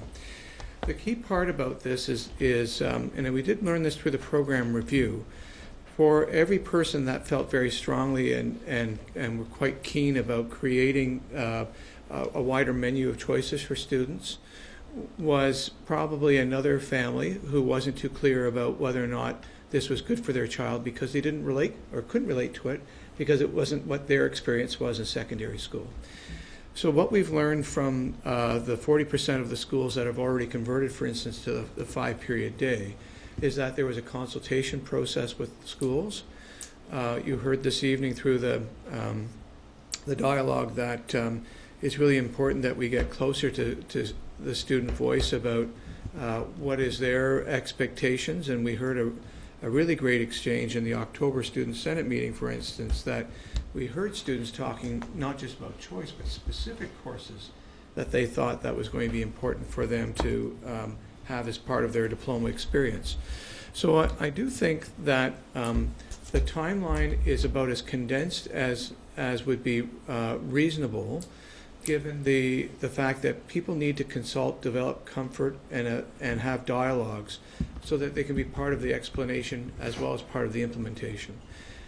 It could very well be that after we start with the year one of moving forward, we're not going to turn down more schools if they'd like to start earlier, but we would want to make sure that we pace ourselves in a manner that we can provide the maximum amount of support about transitioning, and recognizing that there's always some variables that change over the course of school years.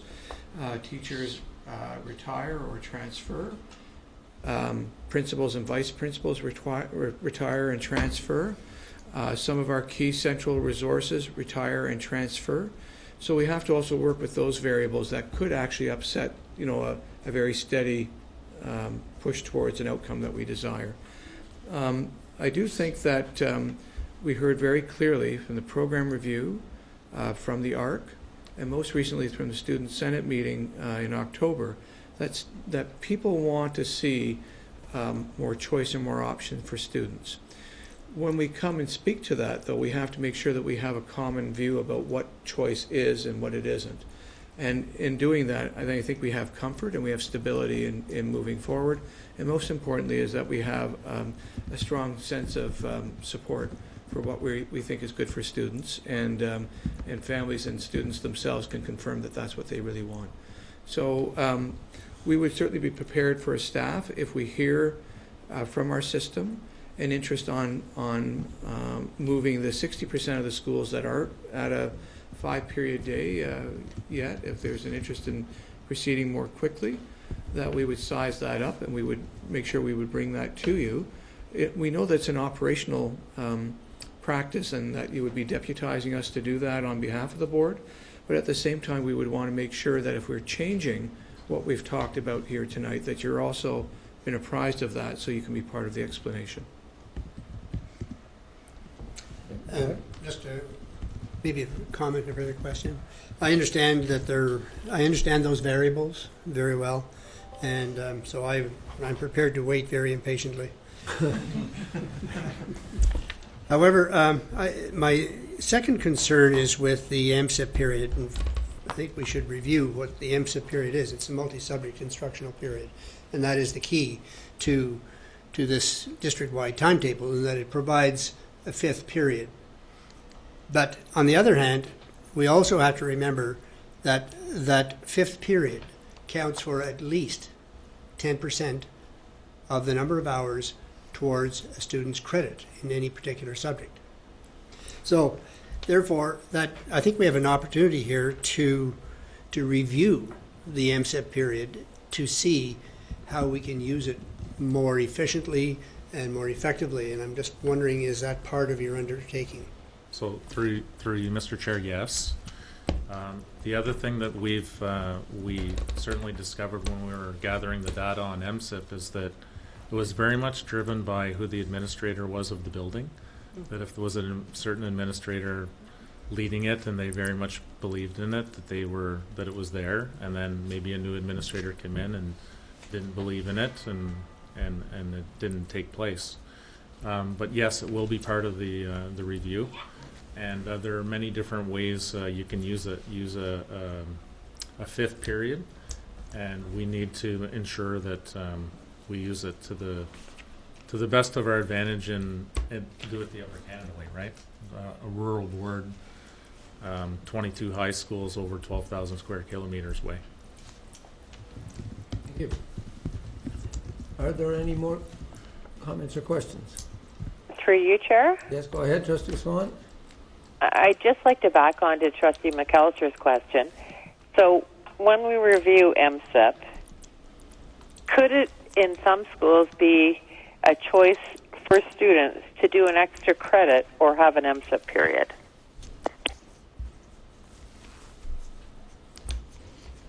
So, Mr. Chair, through you, I'll start with that. There is an opportunity for students to reinforce their learning in their existing credit, and that has been something that's been very strong. We have some students, for instance, that have a study hall period that where there isn't a class scheduled, and it doesn't, in this current conversation about e-learning or Con Ed, doesn't discount that they could continue to extend in their learning. It's never been the intent of the MSIP period to be a reach ahead. And I'll ask Superintendent Mills and Superintendent Coombs if they may want to comment on that as a result of having had the ad hoc committee experience.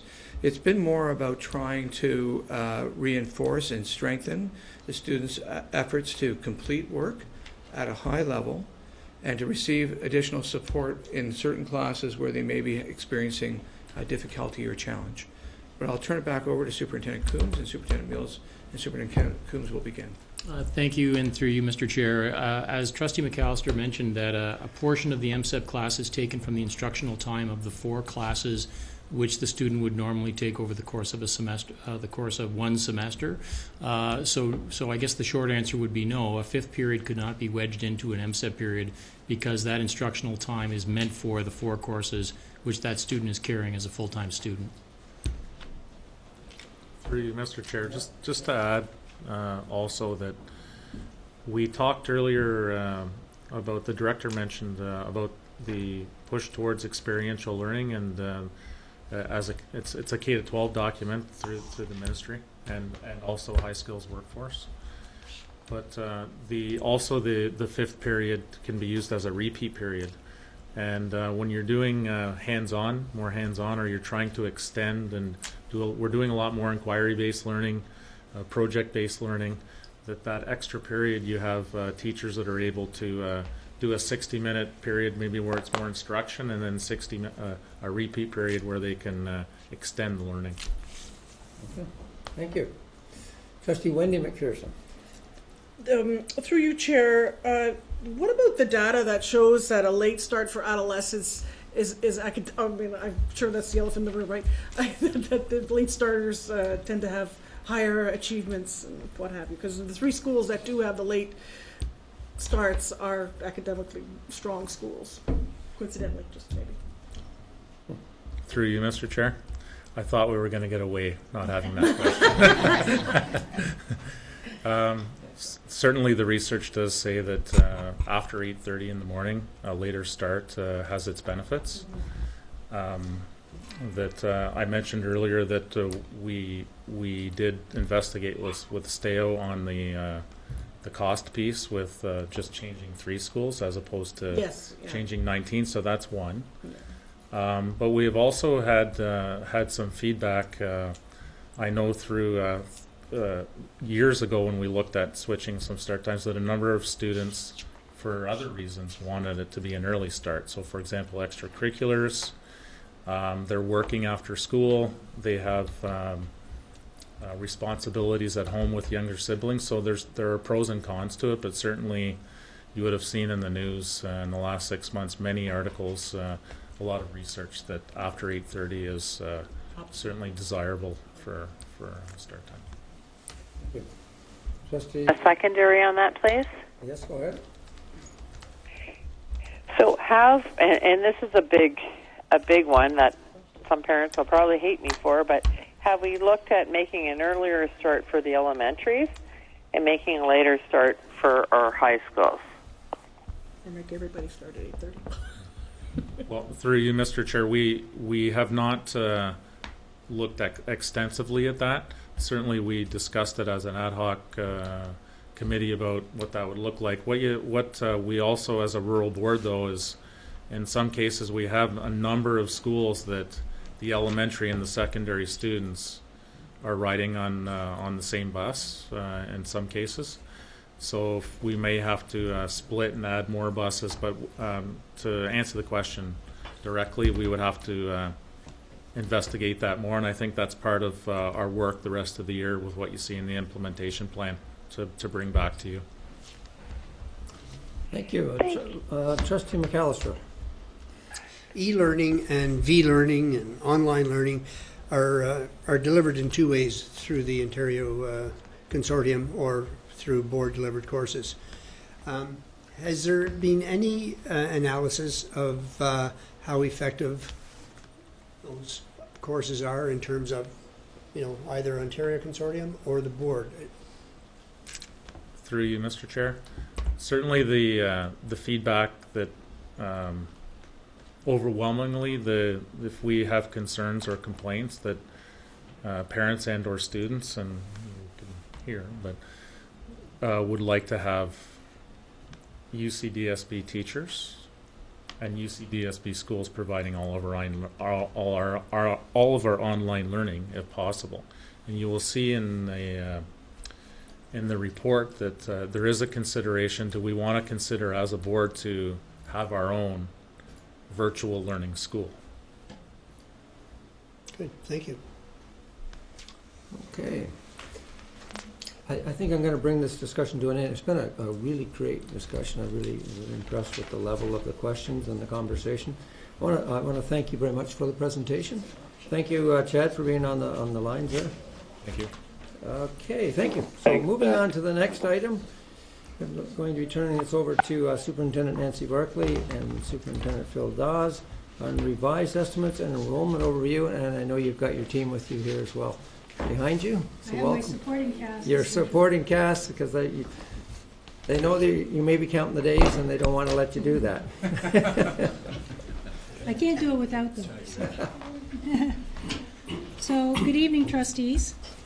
So, the senior team, the finance team, including the two behind me and others who've worked on this, are pleased to bring to you the first financial forecast for the 17-18 fiscal year. The forecast is based on the board's revised estimates, which were submitted in December on time to the Ministry of Education. You will recall that June 7th, see, everybody's leaving.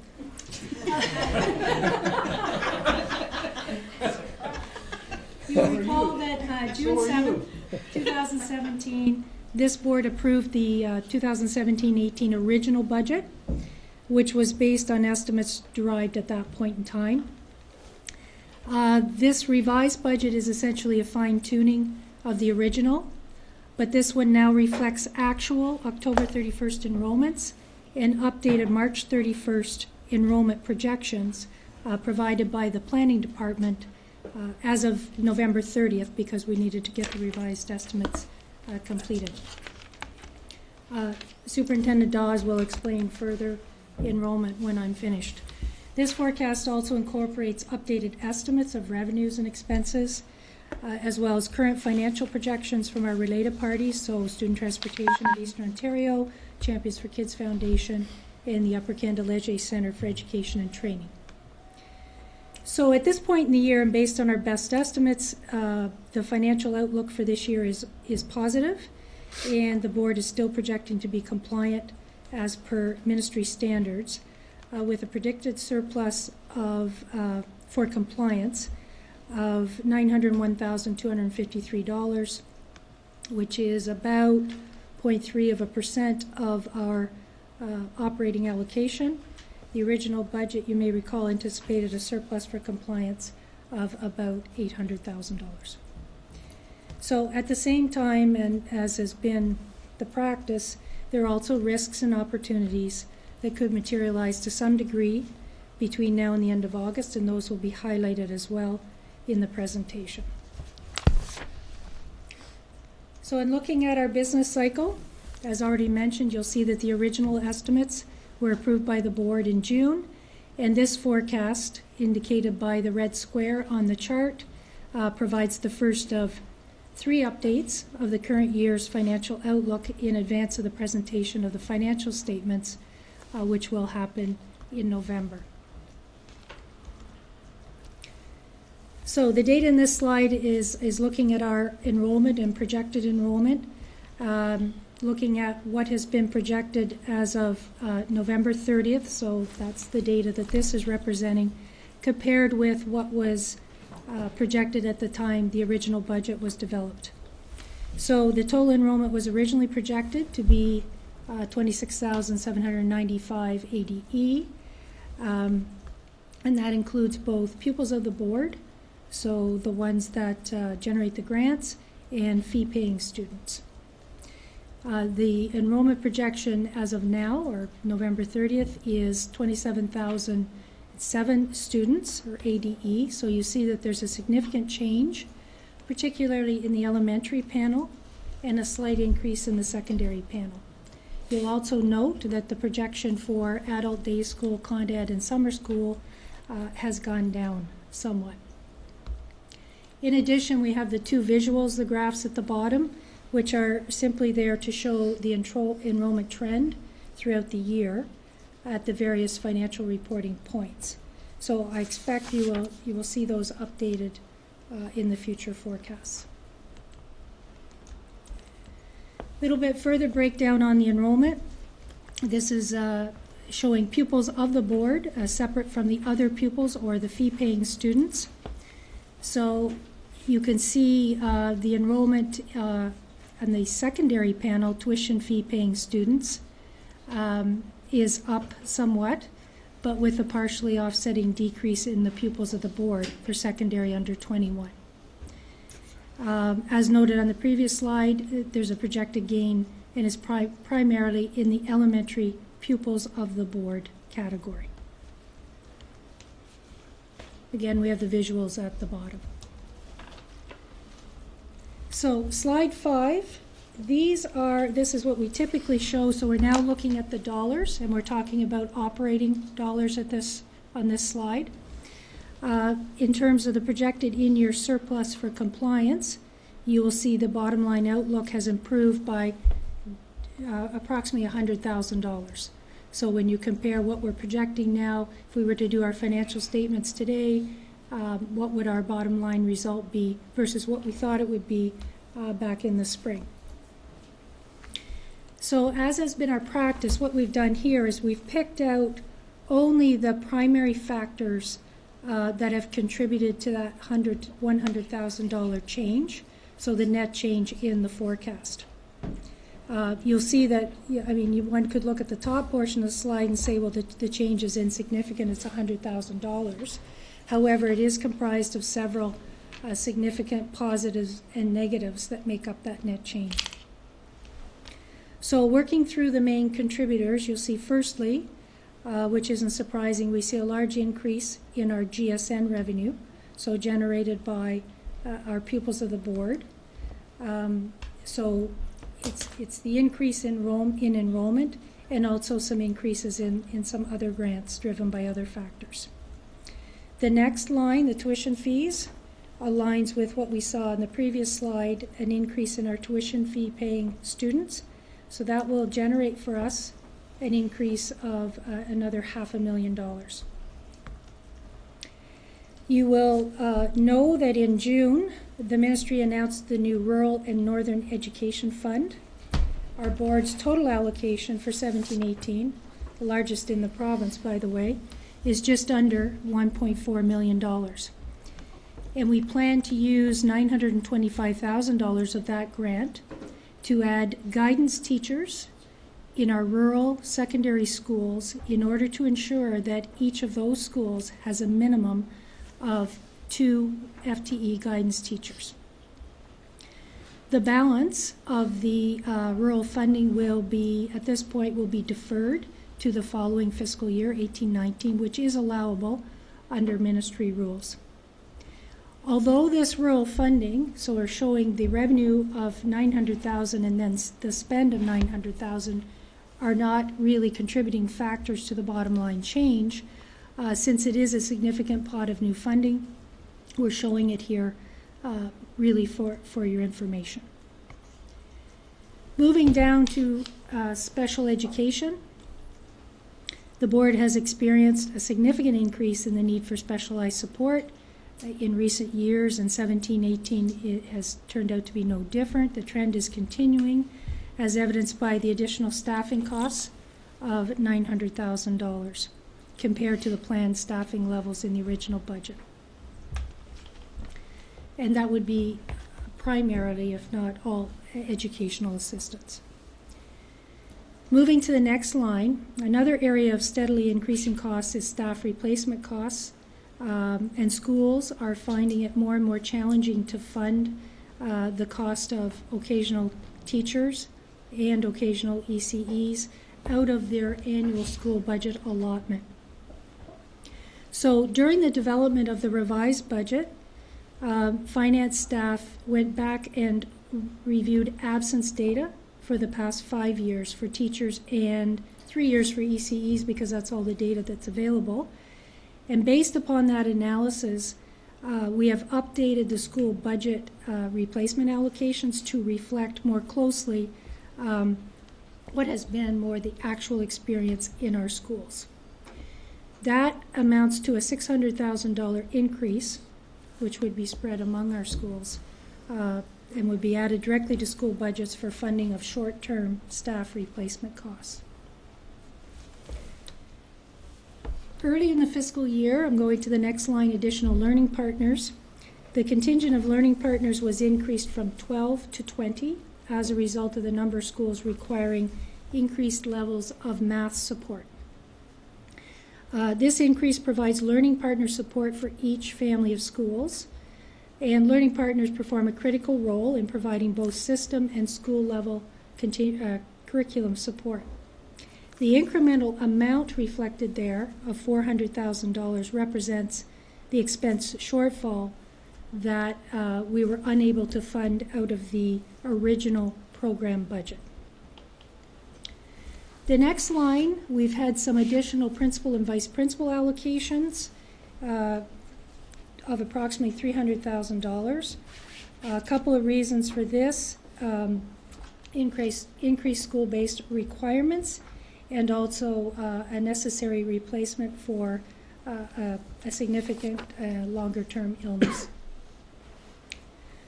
The final line, additional school supports, includes additional school staffing supports in the form of an additional English as a second language teacher and also some additional learning commons staff. So as you can see, those pluses and minuses come down to $100,000, and which balances back up to what the net change is in our projected in-year surplus for compliance. So the balanced budget determination, as stated at the beginning, presently now we are projecting an in-year surplus for compliance purposes of $901,253. We would achieve compliance status as per the ministry requirements with such a surplus. Again, another visual on the bottom that will show where we were at original budget time, where we project at this point in time, and then the rest of that will be filled in as the year progresses.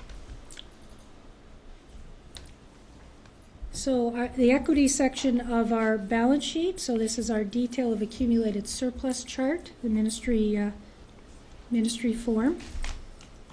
What is different here, for one thing, from what you saw at budget time, is that now the second column, the balance at September 1, 2017, all of those numbers now reflect what the actual balances were at August 31st, 2017, once the financial statements were completed. And of course, at original budget time, those were still estimated amounts. Secondly, this reflects now this updated forecast. The available for compliance calculation amount is on row 3.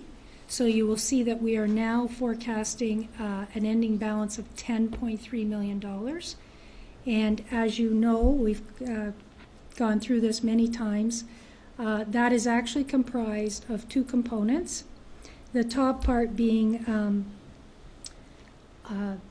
the accumulated surplus that is unappropriated or is available for normal operating, if you will, if we were to have a deficit and needed to allocate some of that money. And the second part is internally appropriated accumulated surplus for compliance, which has very specific purposes. Moving down to, and I should say on row 3, in the in-year change, there's where you see the $900,000 or 0.9 of a million, which is what is the projected in-year surplus. Going to section 4, this is where we have the externally appropriated or earmarked for specific purposes, mainly by the ministry, that we may not use for our compliance calculation. So I'll just pick an example of that. The employee future benefits line is one that relates to our future financial obligations for employee retirement gratuities. So that is that line that you have seen over time that we are improving by setting aside funds to help pay for that unfunded obligation. So line 5 is the grand total projected at this point in time, showing now we're in a positive situation overall on our balance sheet, which is a very good thing, projecting an ending balance of $9.3 million. So when the Board of Trustees approved the original budget, they approved the operating, so up to that point, that was completely the operating portion of our operation. But also there is the capital portion. So this is this one slide is depicting the updated planned spends in our various capital lines. Many of these amounts are fine-tuned at this point as well after the previous year's capital projects, particularly because there's so much work done in the summer months. Then it is known in many cases how much is left over and may be deferred to 17-18, and then that in turn can impact the plans for spending in the current fiscal year. So the first two lines, the minor tangible capital assets and school renewal, are both funded through regular GSN grants. The minor TCA is for our movable assets, so those are things like furniture and equipment. And that particular line reflects the various forecasts from all of the budget owners that were submitted to finance and what their planned spends are on those types of capital items. School renewal is the next line. That's where we fund our building maintenance and repairs in our schools. And this is the case where the increased planned spend, you will see an increase of 2.4, is mainly the result of a carry forward of unused funds from 16-17, more than was anticipated at the time of the original budget. The next two lines have very small changes, and they relate to our new Kempville School and our new Cornwall School, both of which show a very small increase in the planned spend. Childcare capital has gone down significantly from original budget time, an estimate of 2.5, now down to 300,000 only. That does not mean that allocations have changed. It simply means that at the time of the original budget, the planned expenses really was more in line with the allocation, but now with fine-tuning, the revised budget column now reflects what is truly the plan to spend during the year. School condition improvement is the next one. It's lower than the original budget, and again, it's similar to the child care capital where the original plan was more in line with the allocation. And the revised budget column now reflects the planned spend.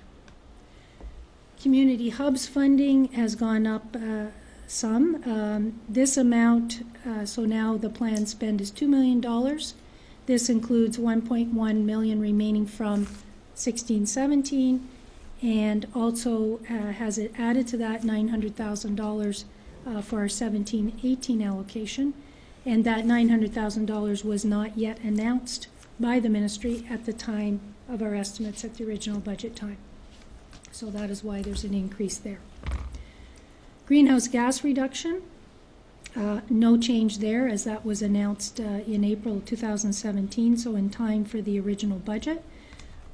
Just a note that that funding must be spent by March 31st of this year. School consolidation capital. Trustees, I'm sure, are familiar with school consolidation funding. That was announced this summer for our board, which was significant. The amount showing there, because we're very early on in those projects or the planning for those projects, the planned spend at this point is estimated to be about $400,000 related to those projects. And the other line, there is no change from original budget, but that line reflects energy rebate money and the planned spend of that, and also any planned spending for the board office, which is in the other category.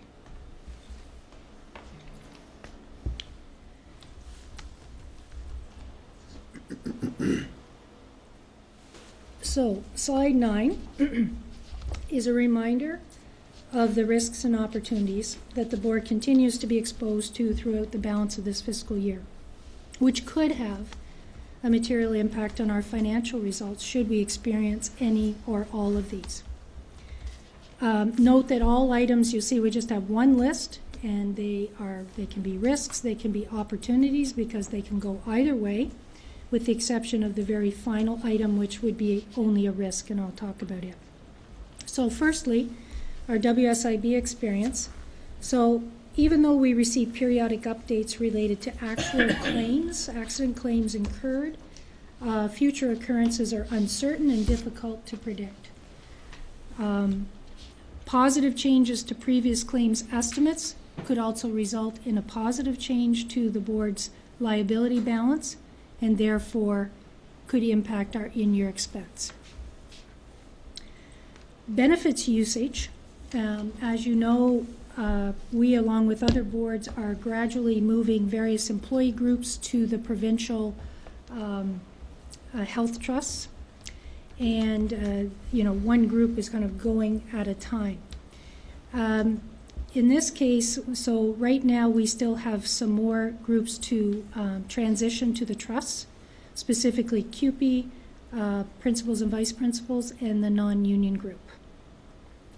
So as was the case previously with other groups moving, as we get near, well, the fact that they're moving to a trust, and as we get near to that time frame, so CUPE is to transition March 1st, and PVPs and non-union April 1st. We don't know for sure what the behavior will be or what the usage will be leading up to that point in time. So it's challenging to predict. So we do our best estimate, and we are conservative in that. But until we know the actual experience, we don't know the actual costs. Semester 2 enrollment, as noted early in the presentation, the revised estimates reflect the actual October numbers at November 30th, and I know Superintendent Dawes is going to explain that those numbers really aren't finalized till December 31st, so in effect, the October 31st numbers that we're using for the revised budget aren't 100% final yet. And of course, we have semester 2 coming, so we have a projection for March 31st enrollment.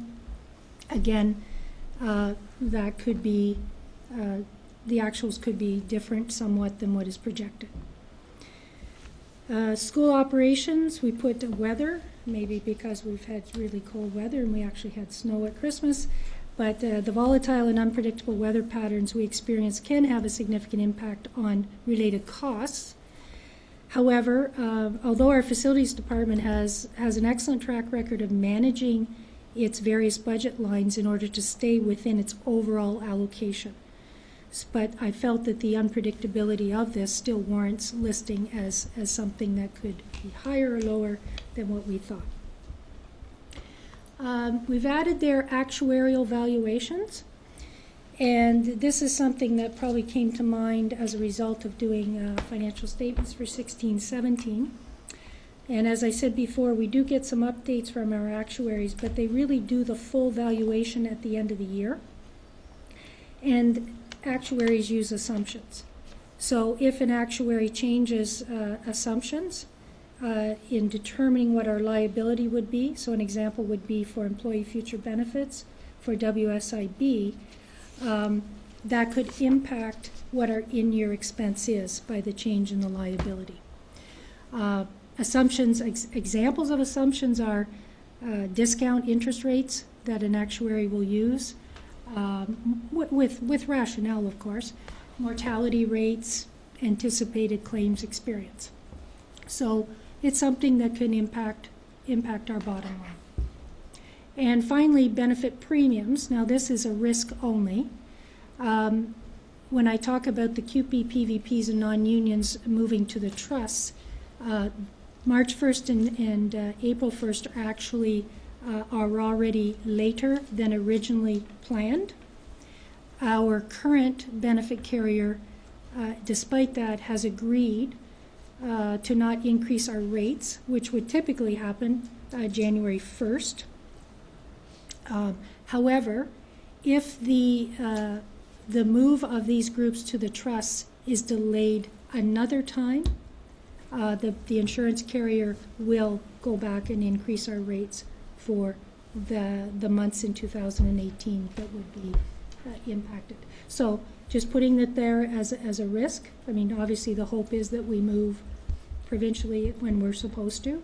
And I know that the HR and payroll departments have worked diligently all year on these benefit trusts, and it won't be because of us if they go late. But sometimes across the province they may have a delay. But if there is one, there's a bit of a risk.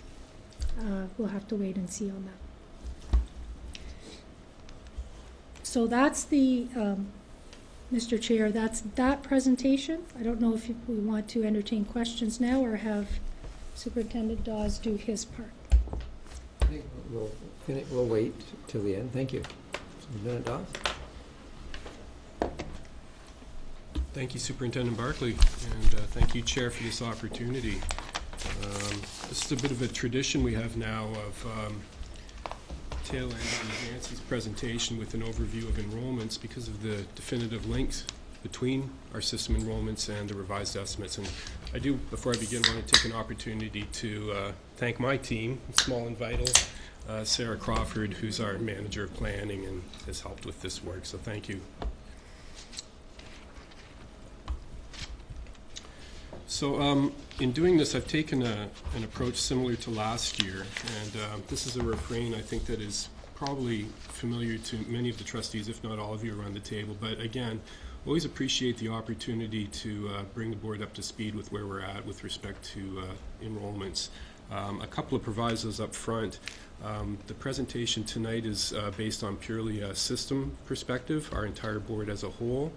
I want to do this by taking you first through updated data as it relates to system-wide area resident population, school-aged population, because it's ultimately our area population that drives our enrollments, right? Following that, some more information specific to enrollments, and coming at that from two perspectives, what we call head count versus ADE, average daily enrollment, because ADE is the method that the ministry uses to define funding through enrollment. And following up, if I could, concluding with some information around capture rate and retention rate. So let me begin, if I could, with an update with respect to resident school-aged population.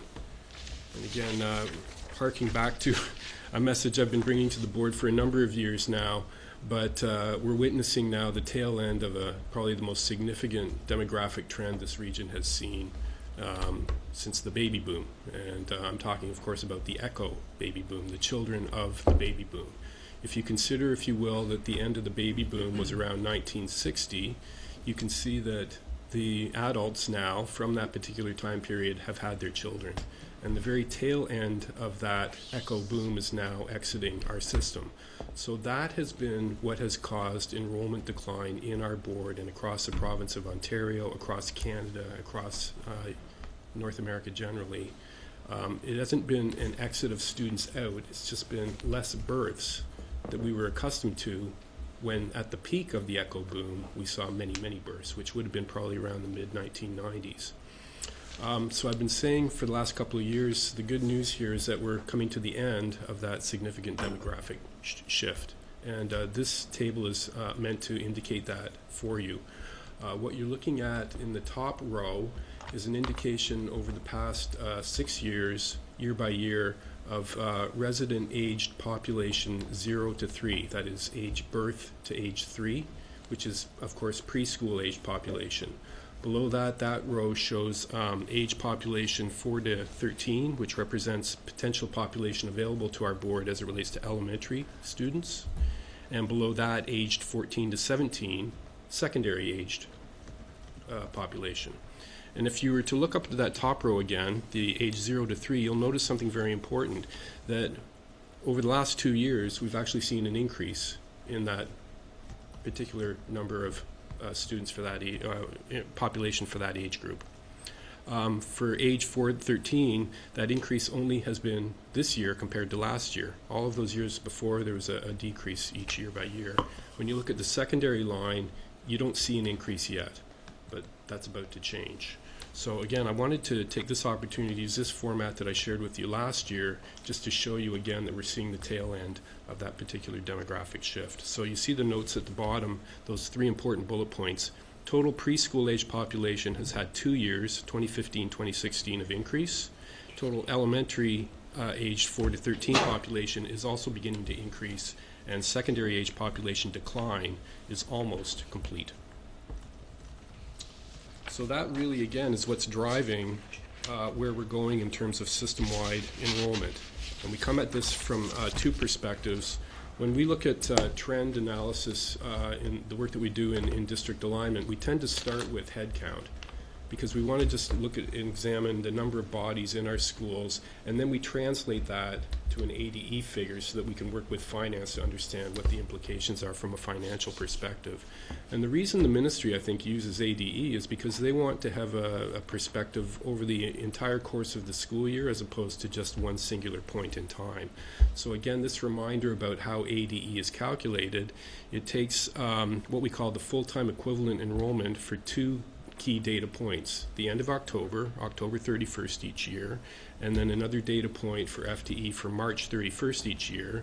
You take both of those enrollments and average that out, and you get an average daily enrollment, which is representative of the enrollment across our board for the entire school year. The difference, I'll point out, because we tend to be looking at our enrollments on an ongoing basis, and Nancy's team, it takes a lot of work to manipulate all this from a financial perspective. What I'm showing you tonight is actually our best enrollment update based on an enrollment capture date of from Power School of December the 22nd. Okay, so that's why the numbers vary just a little bit from what Nancy's been showing you. But again, I wanted to use the most up-to-date so that you can bring up to speed from that perspective.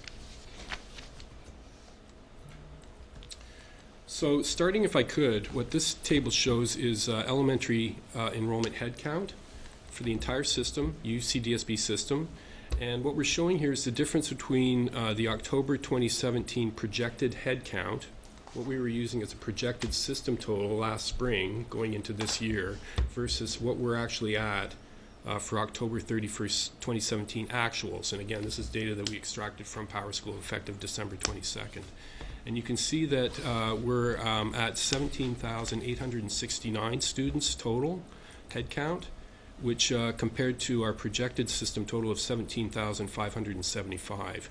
So right now we are seeing 293 elementary total students higher than we were originally using for the system projection going into this particular year. And when we look at that from this graph perspective, what I'm showing here is transitioning that to an ADE figure and showing that over a 4-year time period to give you a sense of the history on this and how we sometimes see variations between our projected ADE and our actual ADE. So for example, back in 2014-15, our actual ADE was 4 students ADE lower than our system projection. In 2015-16, we were 60 lower. In 2016-17, we were 169 ADE higher than originally projected. And again, this year, based on our current estimates, 293 ADE higher than our original estimates. But again, that's a projection because we still don't have the March 31st ADE figures finalized. But we think this is a pretty good estimate of where we'll be for the remainder of this year. And then moving that forward, that's what this graph is showing. Taking our elementary system ADE, showing you a 10-year history, and then showing that total system ADE elementary perspective projected out over the next 5-year period. And the good news here, of course, is that you see that flattening of the elementary line, and we're anticipating quite a stable elementary system total over the next 5-year period.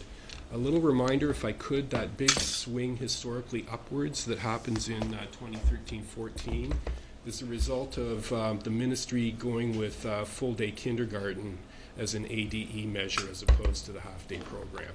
So if we were to show ADE the same way across the entire history there, you would just see a marginal decline downwards as opposed to that big swing upwards that you see there. Okay, I hope that's clear to folks. So using the same approach, if I could, for our secondary enrollments, again, what we're showing here is the total system secondary head count, what we projected back last spring for this year compared to where we're at based on October 31st. And our total Headcount projected was 8,772. Our October 31st actual headcount is 8,782. That's 10 students headcount higher than our original projection. And again, same approach, transitioning that over to an ADE figure gives you a sense of our secondary system total, which includes TR Leger, I might add.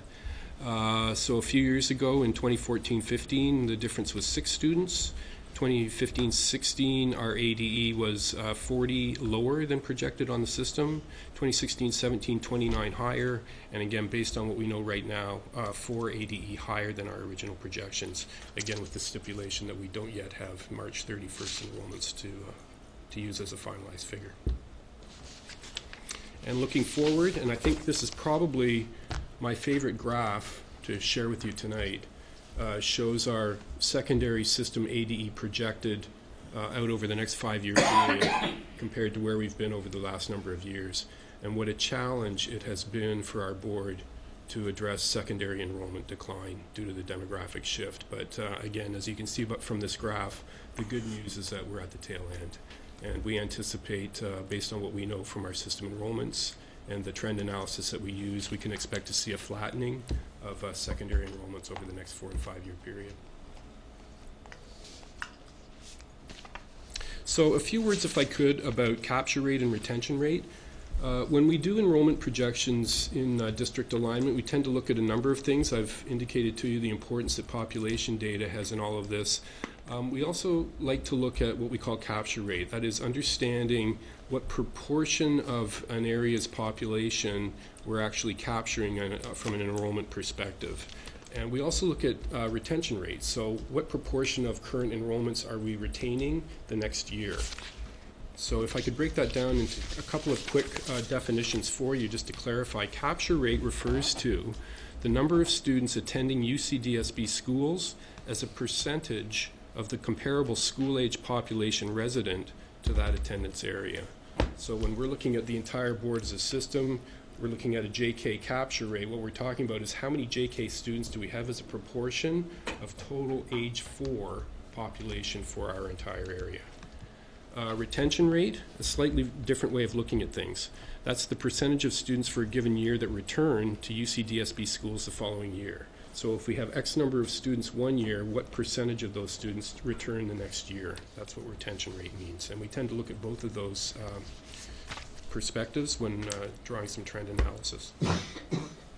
What we're looking at here is a historical view of 7 years of capture rate from both the total elementary and total secondary perspective. So the red line is indicating percentage of JK to 8 age children attending UCDSB schools. So that's total elementary enrollment as a percentage of total school-age population for that particular age group, compared to the line below that, which is the secondary proportion. And I think the big takeaway when you look at this particular view is how stable that has been over the years. A bit of an increase on that top line, but generally speaking, pardon me? Oh, did I reverse those? My apologies. I don't have my color version front. My apologies for that. Yeah, I'm sorry. So the red is grade 9 to 12 age children, apologies, and JK to 8 age children is the blue line. Sorry about that. So blue is the elementary and red is the secondary. So we did see a marginal increase for a couple of years, but generally speaking, the takeaway on this is how stable those particular lines are. But what this graph, and you've seen this before, is our view of capture rate from what we call key transition points. So students entering our system at junior kindergarten and senior kindergarten is a transition point. Moving from grade 6 to 7 is a transition point, and moving from grade 8 to 9 is a key transition point. So we're interested in looking at capture rate from those perspectives. And point me out if I get this one wrong. I think the top one, I should have worn my glasses. The blue line is the, yeah, I'm getting older. That's the grade 9, and the good news there is we've seen an increased 1-year capture rate on the grade 9 retention rate. The bottom line is our JKSK capture rate system-wide, and the good news there is an increase over the last couple of years on that particular capture rate measure. Some work to do still from this viewpoint anyway on our grade 7 retention rate, which saw a slight decrease this particular year. Thanks. And I mentioned before retention rates as a view, and that's what this graph shows. It shows what percentage of our senior kindergarten students do we retain historically on a system-wide basis from JK each year. The column in the middle is showing the retention rate of students from grade 6 to 7, and to the right of that, the retention rate of grade 8 to 9. And again, I think the big takeaway on this one, again, is how stable they've been. You see grade 6 to 7 is the one retention rate area that were less than 100%.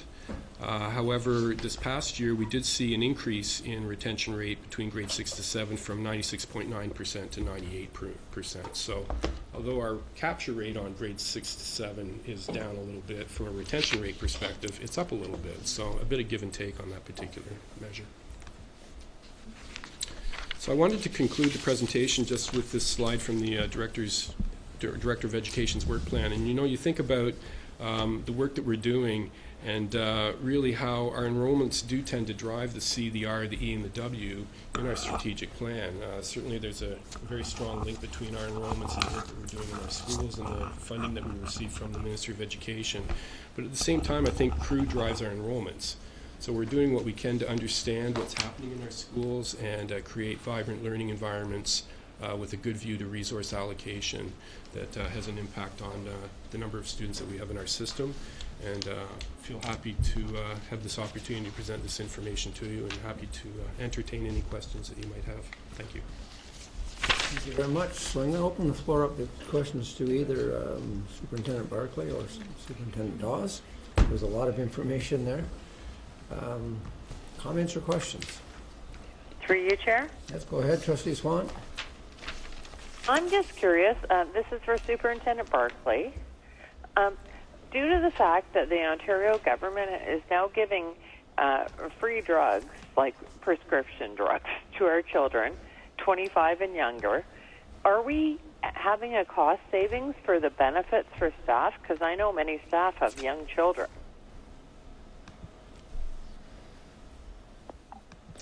Through you, Mr. Chair, I don't have data on that with me. I'm not even sure that there's been enough time to actually see that experience, but it's certainly something we could take away and inquire of our carrier. Director. Mr. Chair, through you, in addition to what Superintendent Barclay had shared, we would need to find out from our plan provider if, in fact, there would be any kind of discount or benefit that we'll receive in terms of rates that we are charged if, in fact, this is now being subsidized by the provincial government for the age group that's been identified. It's still really early days, given that it just was implemented on January 1, but it's something that we'll take forward and will inquire.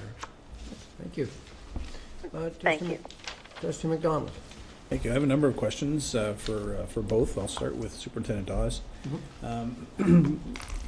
Superintendent Dawes, the report that you provided this year is a little different than the report you provided last year. And that last year's report you provided details on the family of school capture rate information. Is there a reason why that wasn't included this year? Through you, Chair, I'll look to the Director for some support as well. We are in the final stages of putting the school-by-school capture rate data together. We'll have that available very soon. But we did want to, I believe, through the Director, request clarification from the Board as to whether they were looking for the particular school-by-school data, and we could certainly get that information to you. Director, you want to continue with that? Sure. Mr. Chair, through you, we have... and you'll notice that from the slide that the timeline for finalizing what our enrollments were was looking at the end of January. So we would certainly be prepared to bring back that information when we have our final, sort of data snapshot that we think is the best information we can bring forward. Next question. So just a follow-up to that, timeline was the same last year. In fact, the meeting was on January 11th, so 2-day difference. So what's different this year than last year that you were able to provide all those details at the meeting last year? Sure. Mr. Chair, through you, it was our view when we were revisiting how to create the slide deck for this year. We thought that we were aligned with the information that we were giving last year. If it was if we had additional information that it was not part of this this presentation, that would certainly be from my read of what we provided in my direction to Mr. Dawes. But we certainly, again, would be prepared to provide that information to the board at the next meeting. Thank you. My next question then is around, I'm just going back to the slide here, sorry.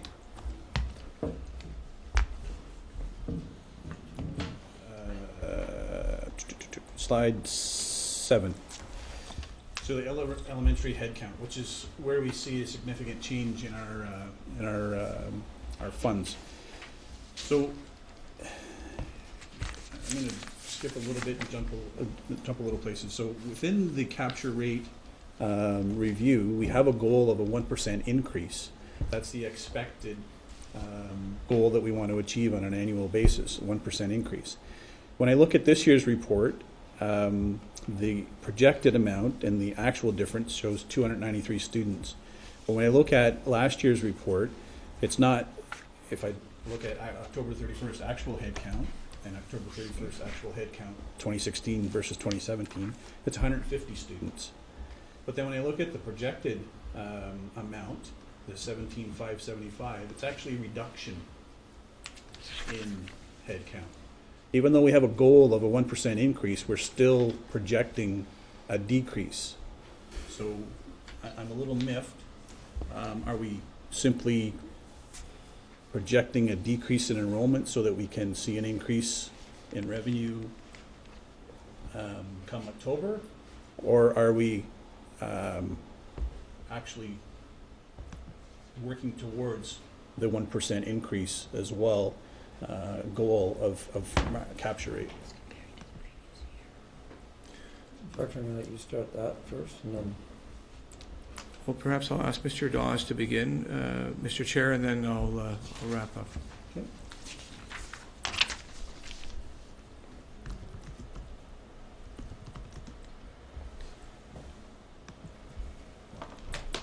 So, through you, Chair, I hope I address the intention of the question. What I'm showing here is the red line is the change in capture rate that's happened over the past number of years, and you'll see that swing upwards for the past 2 years. The actual number of our most recent capture rate, based on what we know right now, again, which would be kindergarten enrollment compared to what we're knowing from our data set, Revenue Canada, is a comparison of age 4 and 5 population, shows 45.8% compared to 45.2% the year before. So when we're developing an enrollment projection, we're comparing enrollment against the area population. So it's possible area population is decreasing in comparison to enrollment number that's increasing from a previous year. So it's a ratio between the enrollment and the population that's driving that capture rate figure. So theoretically, an enrollment could be exactly the same, but if the population was lower, that would be an increase in capture rate, right? Because you're actually drawing a larger enrollment compared to the area population at that point in time. But I hope, Trustee McDonald, that was the intention of your question. I don't think I have anything to add at this point, Mr. Chair.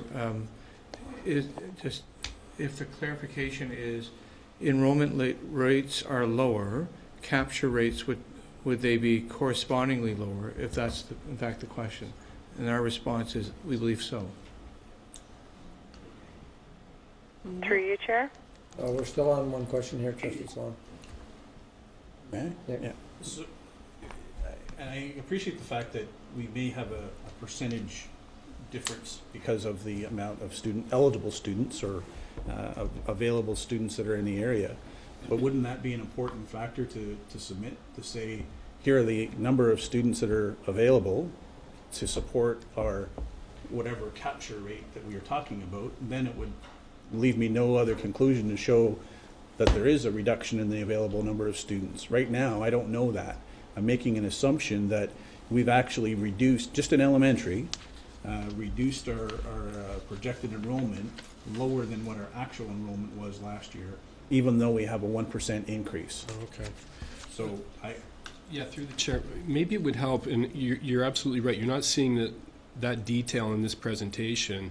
Maybe what we need to be able to provide for the value of trustees is a clarification of enrollment versus actual area population so that you can understand what that ratio actually is, because you're not seeing that level of detail in this particular data set. So if we would be happy to provide that, if that would provide the clarification that we're looking for. So I provided the example of elementary, but if I look at secondary, the same thing exists. So secondary actual head count October 31st, 2016 is 9,049, when our projected is 8,479. So again, we're projecting lower than what we've got. So even though we have a goal of a 1% increase, we're not actually doing anything, or it doesn't appear that we're doing anything to work towards increasing our capture rate by 1% when we're projecting a decrease in our actual enrollments. Again, through you, Chair, it's possible to have a decrease in enrollment but an increase in capture rate because it's enrollment compared to the area population. So that's why it's a bit of a tricky measure for a system in school to understand sometimes. If we're grabbing actually a larger proportion of the area population that's available to us, however, we're not actually seeing an increase in enrollment. So it's a measurement of to what extent people are choosing to attend our schools. So that's why it's a comparison between enrollment and actual population. Okay, so it's a fair point. If our goal is a 1% increase, am I looking at, when I look at your slide 16, have we achieved? So if I recall, last year we actually saw a decrease of 3% capture rate, if I remember correctly. So even though we had a goal of 1% increase, we decreased by 3. So my expectation as a normal person would be that I need to recoup that 3% plus the 1 this year. So are we at 5%? Have we caught up? Are we at 1%? Where are we at?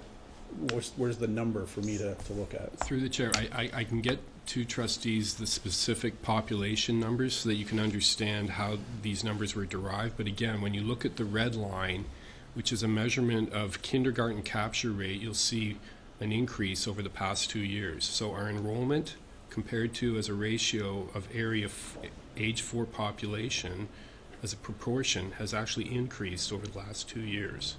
Okay, and that's based on the most up-to-date. You know, you could say that, well, we would say the capture rate, as we're indicating right now for 2017, you'll actually see at the bottom of the chart on the bottom right, we have a projected figure there, and that's because we still haven't confirmed our actual area population for this year. So that could change slightly, but again, we're pretty confident of the population numbers that we're dealing with, but it is a projection until we get that actual population data finalized for this year. Okay. So did we hit a 1% increase this year, and did we recoup anything from last year? Last year, we increased from 44.8% to 45.2% on our kindergarten capture rate. This year, we've increased from 45.2% last year to a projection capture rate of 45.8%. So an increase of 0.6% on that particular capture rate indicator. The capture rate is a 1% goal across the board. So did we achieve 1% through the board? On kindergarten capture rate, we had an increase this year of 0.6%. If we wanted to take all grades combined and provide that as a capture rate, I don't have that in this particular data set, but we could certainly provide that for you. Trustee Swan, you had a question? Well, a question and a comment. To me, this isn't providing me a lot of information. Sorry. Okay, that's your comment. What's the question? Don's next. Trustee Cran. Thank you, Chair, and I hate to belabor a point following from Trustee McDonald's question, and I'm dealing with slide 15. And I see we have a capture rate, if I add the secondary and the elementary differences together, of 0.6% this year. So I'm assuming we have a strategy in place to increase that 0.6 to 1.0 by the end of the year, which is our goal.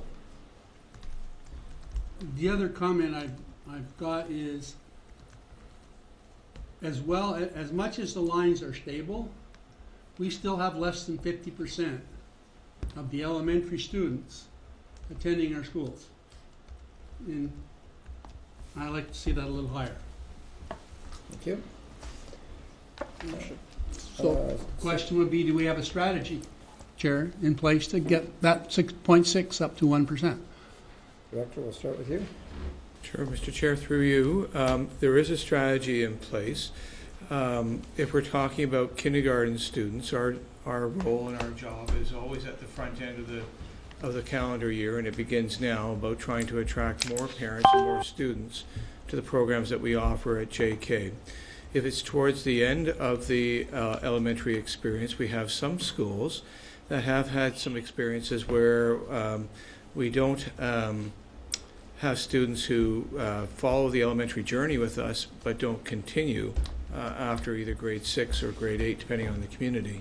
Mr. Dawes this year has actually identified a strategy that he is planning to work with in some of our schools where we have a trend in that regard, and it means working with students starting and their families starting in grade 5 and ensuring that they would remain invested and committed with us well into the secondary school years.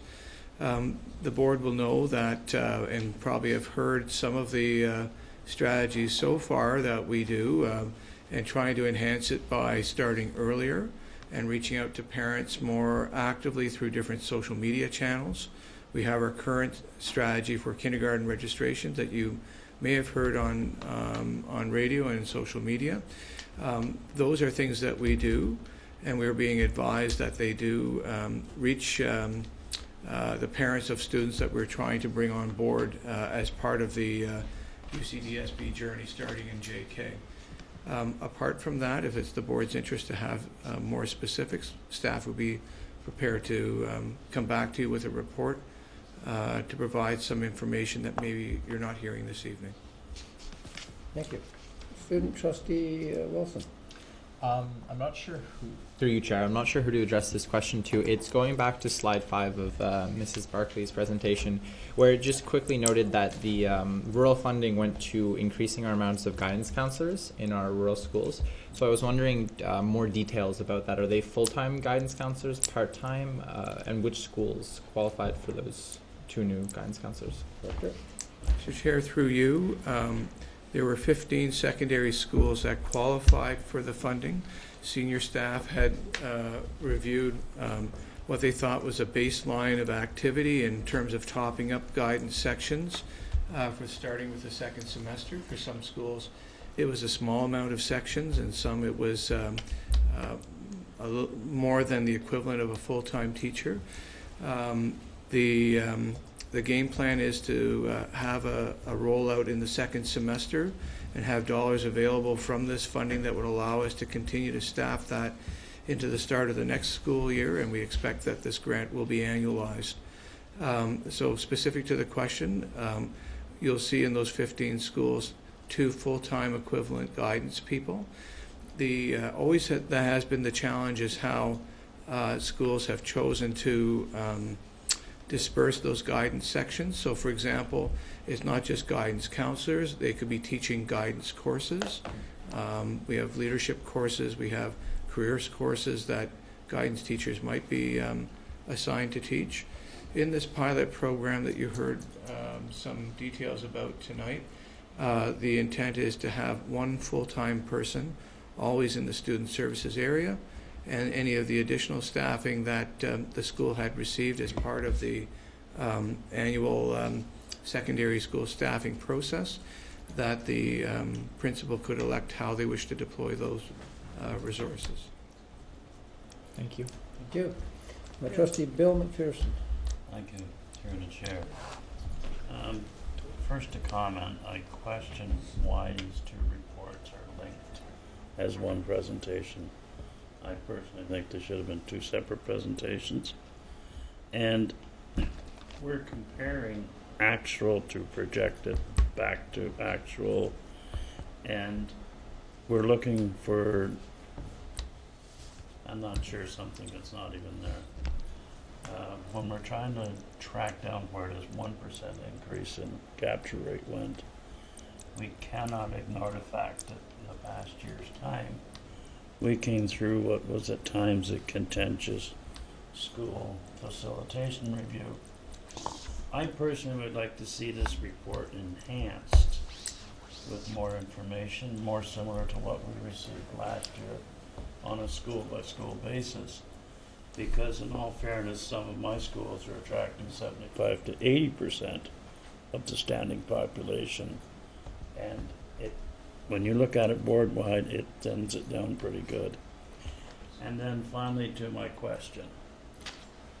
And this one's for Nancy, so that fell off the hook for a second. When we talk about, in slide 7, funding for school condition improvement, we have reduced that budget line theoretically by $4.3 million. At first glance, that means that, to me, are we meeting the capital needs of our existing school inventory, or have we cut the amount of money that we're planning to spend maintaining schools? I guess that's as direct as I can make it through the chair.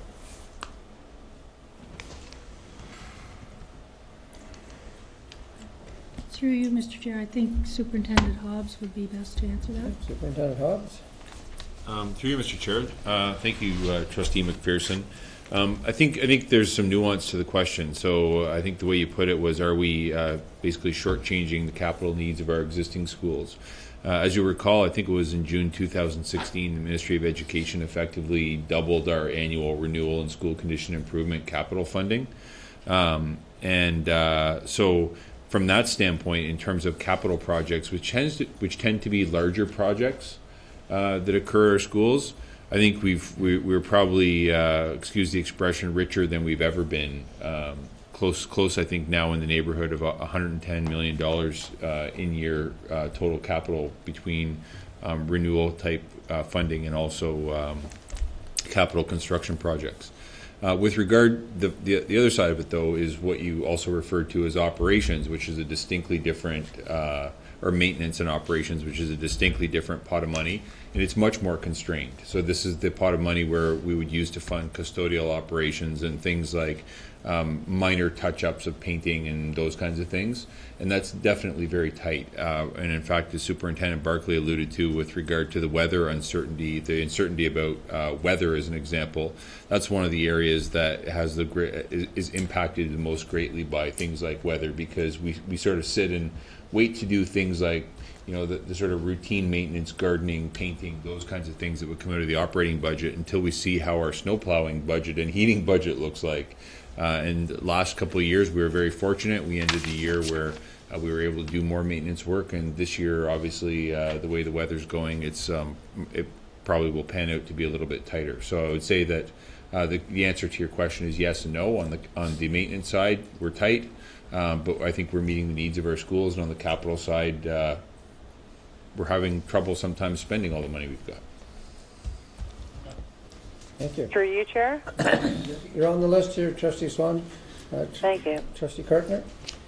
Just a comment through you, Chair, about the strategies that are happening in our schools to try to attract students to our schools and keep the students we have. I know in my specific area that the grade 6 teachers and grade 7 teachers are working very closely between the two schools to try and encourage the students to stay with them.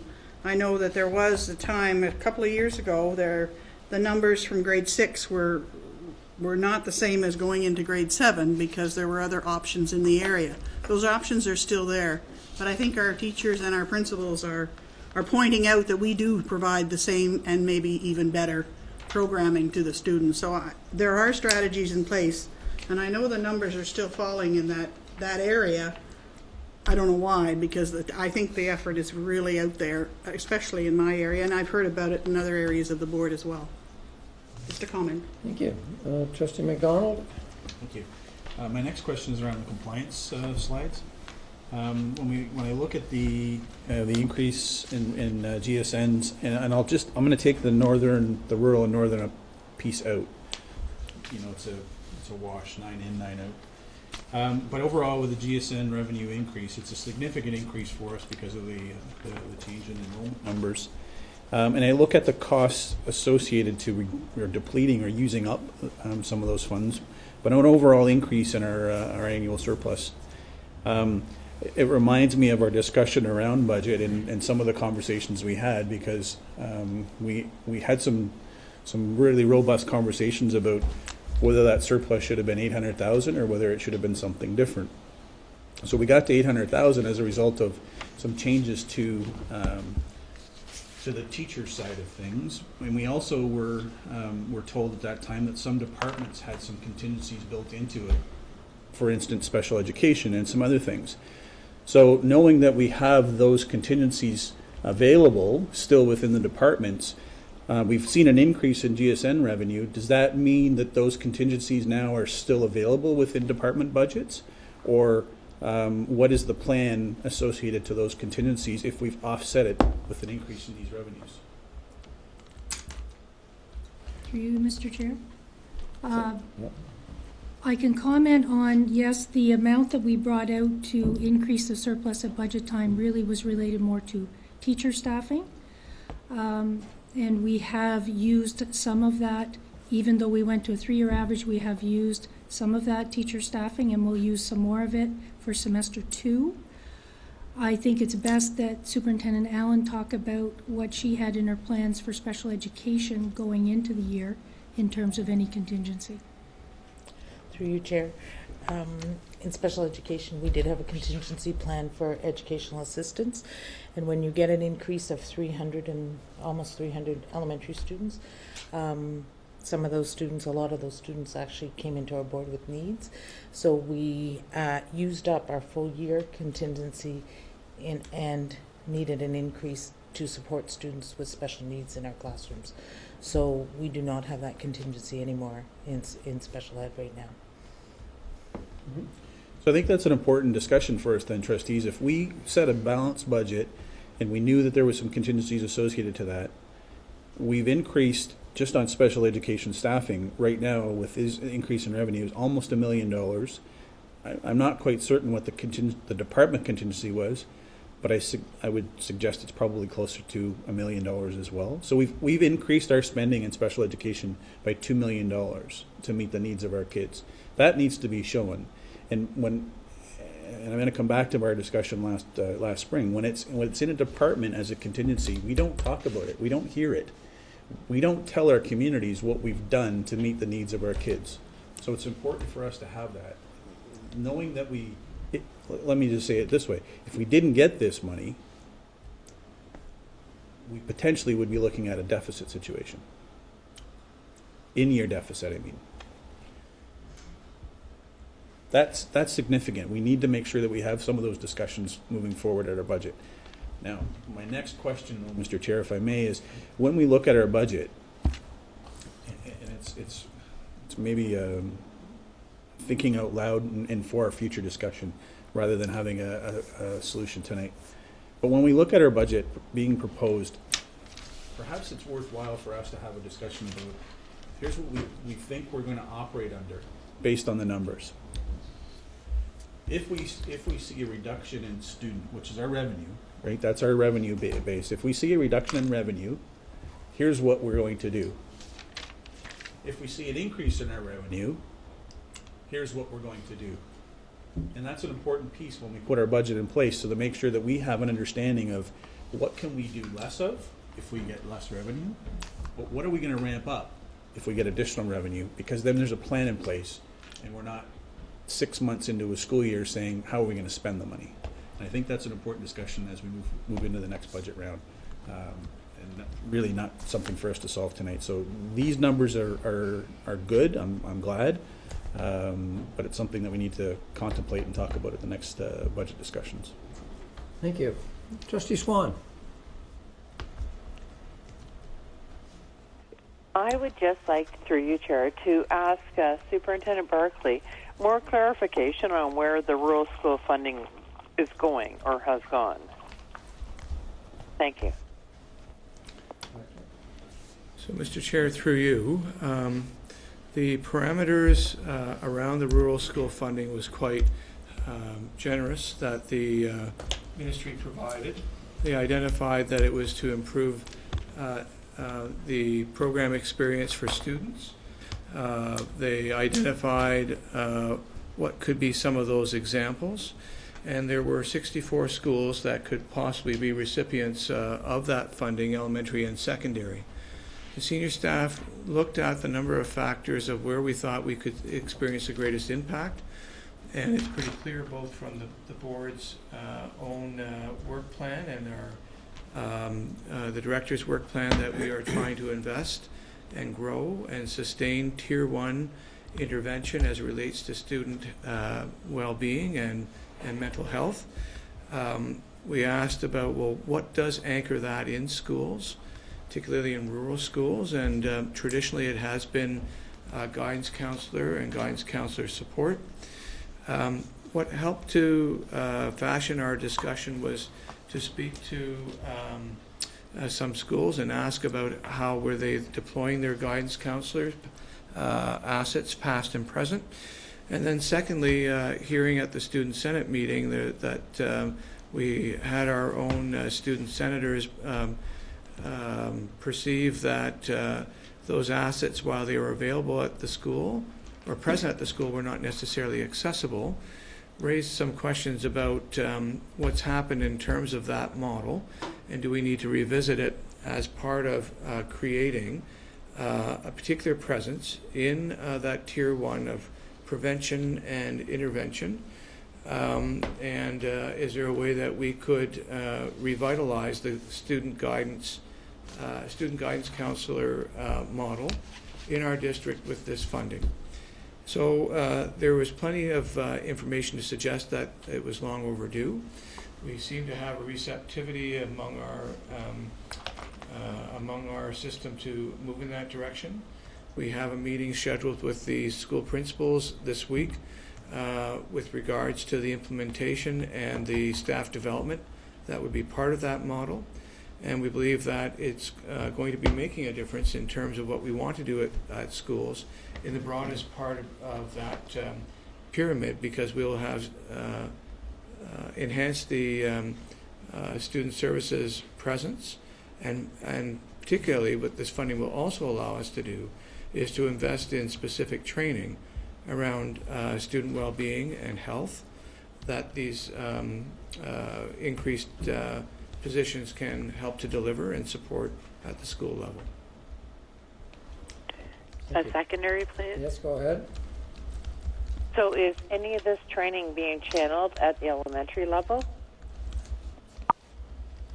Sorry, Mr. Chair, could I ask for the clarification? Just repeat, it has to do, is it training being channeled to the elementary panel?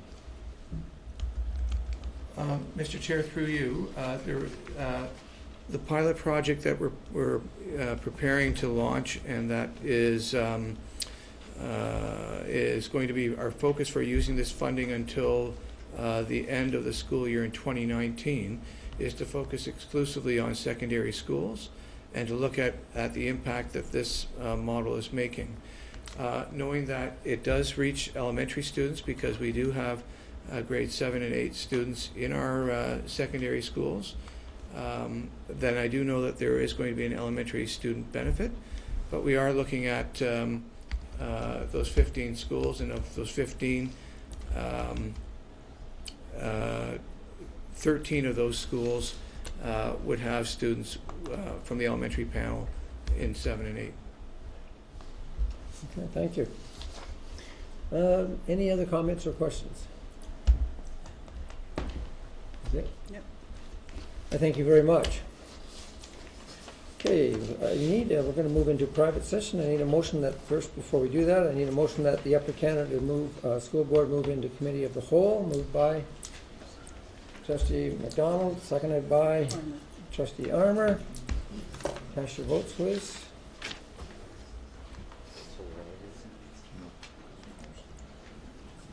That should carry.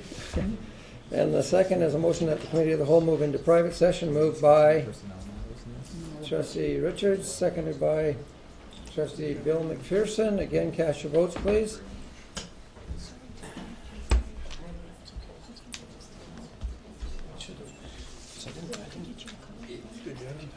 And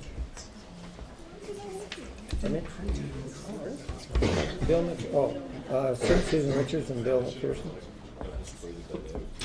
Show of hands, please. Thank you very much, and that carries. And I believe when we're going into private session, we're just going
Well, that's passed for all many of us. Pass that. We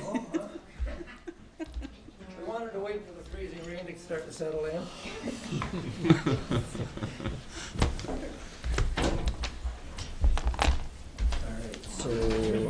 So I need a motion that the Yep, Upper and I Canada hear District ya. School Board move back into the regular board meeting, moved by Trustee Bill McPherson, Trustee McDonald. Just show of hands, please. Thank you very much. I have a report from private session January the 10th, 2018.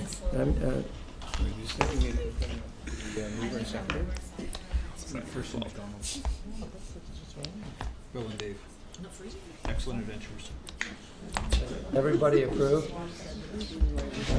More 3 o'clock in the morning for you. Yeah. All right, report from private session, I need a motion that the Upper Canada District School Board approve resolution PS 2018 January 10-002 carried in committee of the whole. Private session under agenda item D.1 January 10, 2018. Moved by Trustee McAllister, seconded by Trustee Karkner. Have you record your votes, please? In favor, please. I'm in favor. Thank you. Went Trustee McPherson, Trustee Swanner in favor. The rest of us vote online. Am I going too fast? Nope.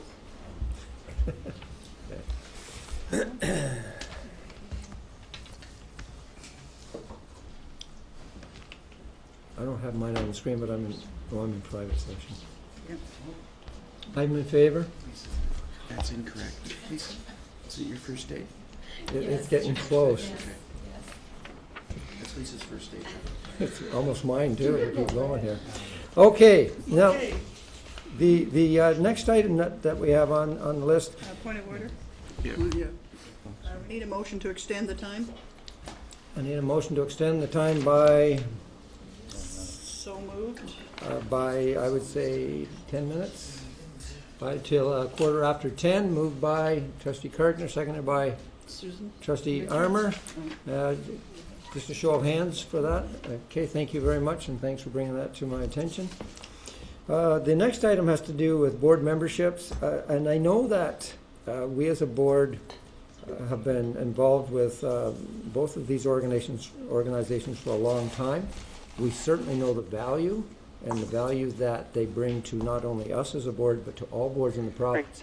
But I think it's important that we, I ask Trustee McDonald and our student trustee to address it briefly, not for our sake so much, but for the public's sake, that would tune into this to understand why we spend the money that we do spend. And really, at the end of the day, and very seldom will you ever hear me say this, we probably don't spend enough. But the organization does so much work for us, both of them. So I'll start off with the student trustee. If you can just tell us a little bit about OSTA and the benefits of OSTA, and we'll bring forward the motion later with the... Do you want me to recap what the organization is? Yeah, just briefly why we would continue to support that. Okay. Yeah. Personally, for me as a student trustee, OFSTA has been a amazing resource in learning how to take on the role. It's also provided me with amazing and unique opportunities to meet with the student trustees from across the province. Also to join a few different committees and get different perspectives and really develop a good work ethic. Also, I think it's really important just for education itself. The organization represents a really important part of the educational community, the students and student leadership, and I think it's invaluable to the future of education. Thank you. And so you certainly think we should continue to support it. I'm good about that. Trustee McDonald. Very quickly, OPSPA is an agency that represents trustees in Ontario. Two things that they do to support cost savings for Upper Canada Board, two major components, copyright and energy savings. Combined, those two are over $150,000 in savings for the Upper Canada Board. It also leads to professional development for trustees, helping establish greater confidence, public confidence in public education. And there are many other things they do on behalf of boards and trustees across the province by advocating legislation change and having a key ear of the minister and ministry staff. I would again support our involvement with OPSPA and our continued membership with them. And I know that's just a capsule version of all of the many, many things they do for all of us across the province. So thank you, both gentlemen. Okay, I'm going to have the first motion is that the Upper Canada District School Board renew the 2018-2019 membership for the Ontario Public School Boards Association, OPSPA. I need a mover. Trustee McDonald, second by Trustee Wendy McPherson. Are there any comments or questions about that? Cast your votes, please. I'm in favor. Thank you. I'm in favor. Thank you very much.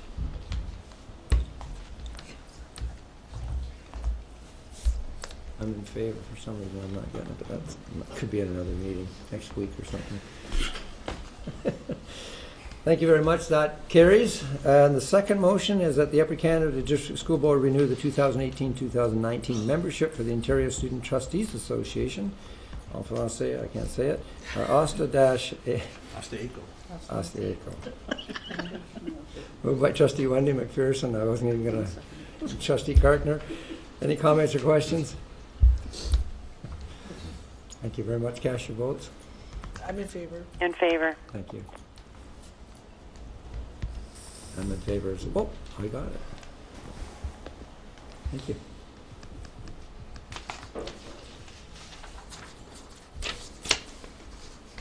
Trustee Bill McPherson, do you have a report? That carried, by the way. Do you have a report from SEAC? With an eye on the clock here. You have a lovely synopsis in front of you. Read it. And if you have questions, shoot. I have about 14 questions. Yeah, with that kind of with that report, any more comments? No comments or questions. I thank you very much for that. I am asking the board, with their indulgence, if they'll allow me to add a new agenda item, which is the appointment of a supervisory officer of business. Any objections to me adding this to the agenda?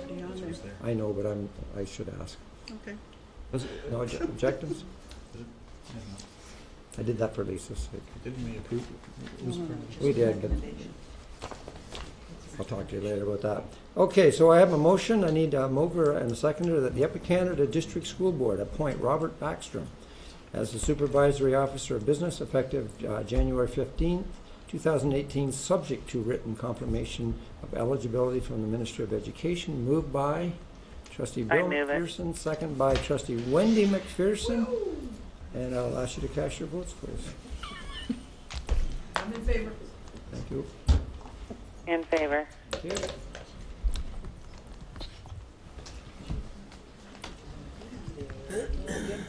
Trustee Bill McPherson, Trustee Armour. Thank you, and that carries unanimously. Thank you very much for that, trustees. Director, do you have any comments or questions? Questions? Mr. Chair, just two. Even though we've just started the new year this week, our staff are off and running in terms of investing in staff development to be able to make sure that our students are taught in a way that reaches how they learn best, and that includes in areas of math and literacy. Superintendent Barrett has set up sessions both in mathematics yesterday and today, and then we have secondary literacy closing the gap sessions on Friday. So we're certainly appreciative that our staff continues to invest in this commitment. And one other thing to be mindful of is as we start January in our secondary school programs, our students are wrapping up their first semester of learning, and we wish them the best of luck as they start studying for their final exams and as they address their final culminating performance activities. And we hope that they find all the opportunities that they need to show their learning and demonstrate what they picked up through their classroom experiences over the last 4.5 months. So we wish them the best of luck. Thank you. My final remark is never a final remark that I want to make. It's always a tough conversation for me to be involved in. We've lost very important. The best way I've heard him described as a gentleman, but not a gentleman, a gentle man. And we lost Ron Cotnell, who lost the battle to cancer. He was with our board for a long time. He did an absolutely incredible job. Man of absolute integrity. When you spoke to him, you were getting the truth. You knew it every single moment that you spoke to him. He was also working for us on our behalf with Steel. He was head of Steel. He's a huge loss. Our condolences go to Ron's wife, his 4 children, his grandchildren. He was a very private man, and although those of us, and I know, David, you worked with him at Steel in the beginning when the consortium was being put together. Yes, he did live in Cornwall. He was very private, so we knew that he was not well, but he would never tell us the extent of it. And so I just want to say on behalf of the board, it's a huge loss, and our thoughts and our prayers are with his family. And if Ron is listening, and I'm sure he may well be, there's no way that we could ever find the words to thank you for everything you've done. So thanks. Trustees, Wendy McPherson is going to bring a motion forward that the Upper Canada District School Board be adjourned January the 10th, 2018 to have a next meeting January 24th. Do I have a second to go along with Wendy? Trustee Bill McPherson, a show of hands. Trustees, please be very careful out there, and senior team, and if you find you can't get yourself to where you're going, pull over and come on. Yeah, I'm going to lock my door. That's my house, but don't worry about that. Don't worry about that. Don't worry about that.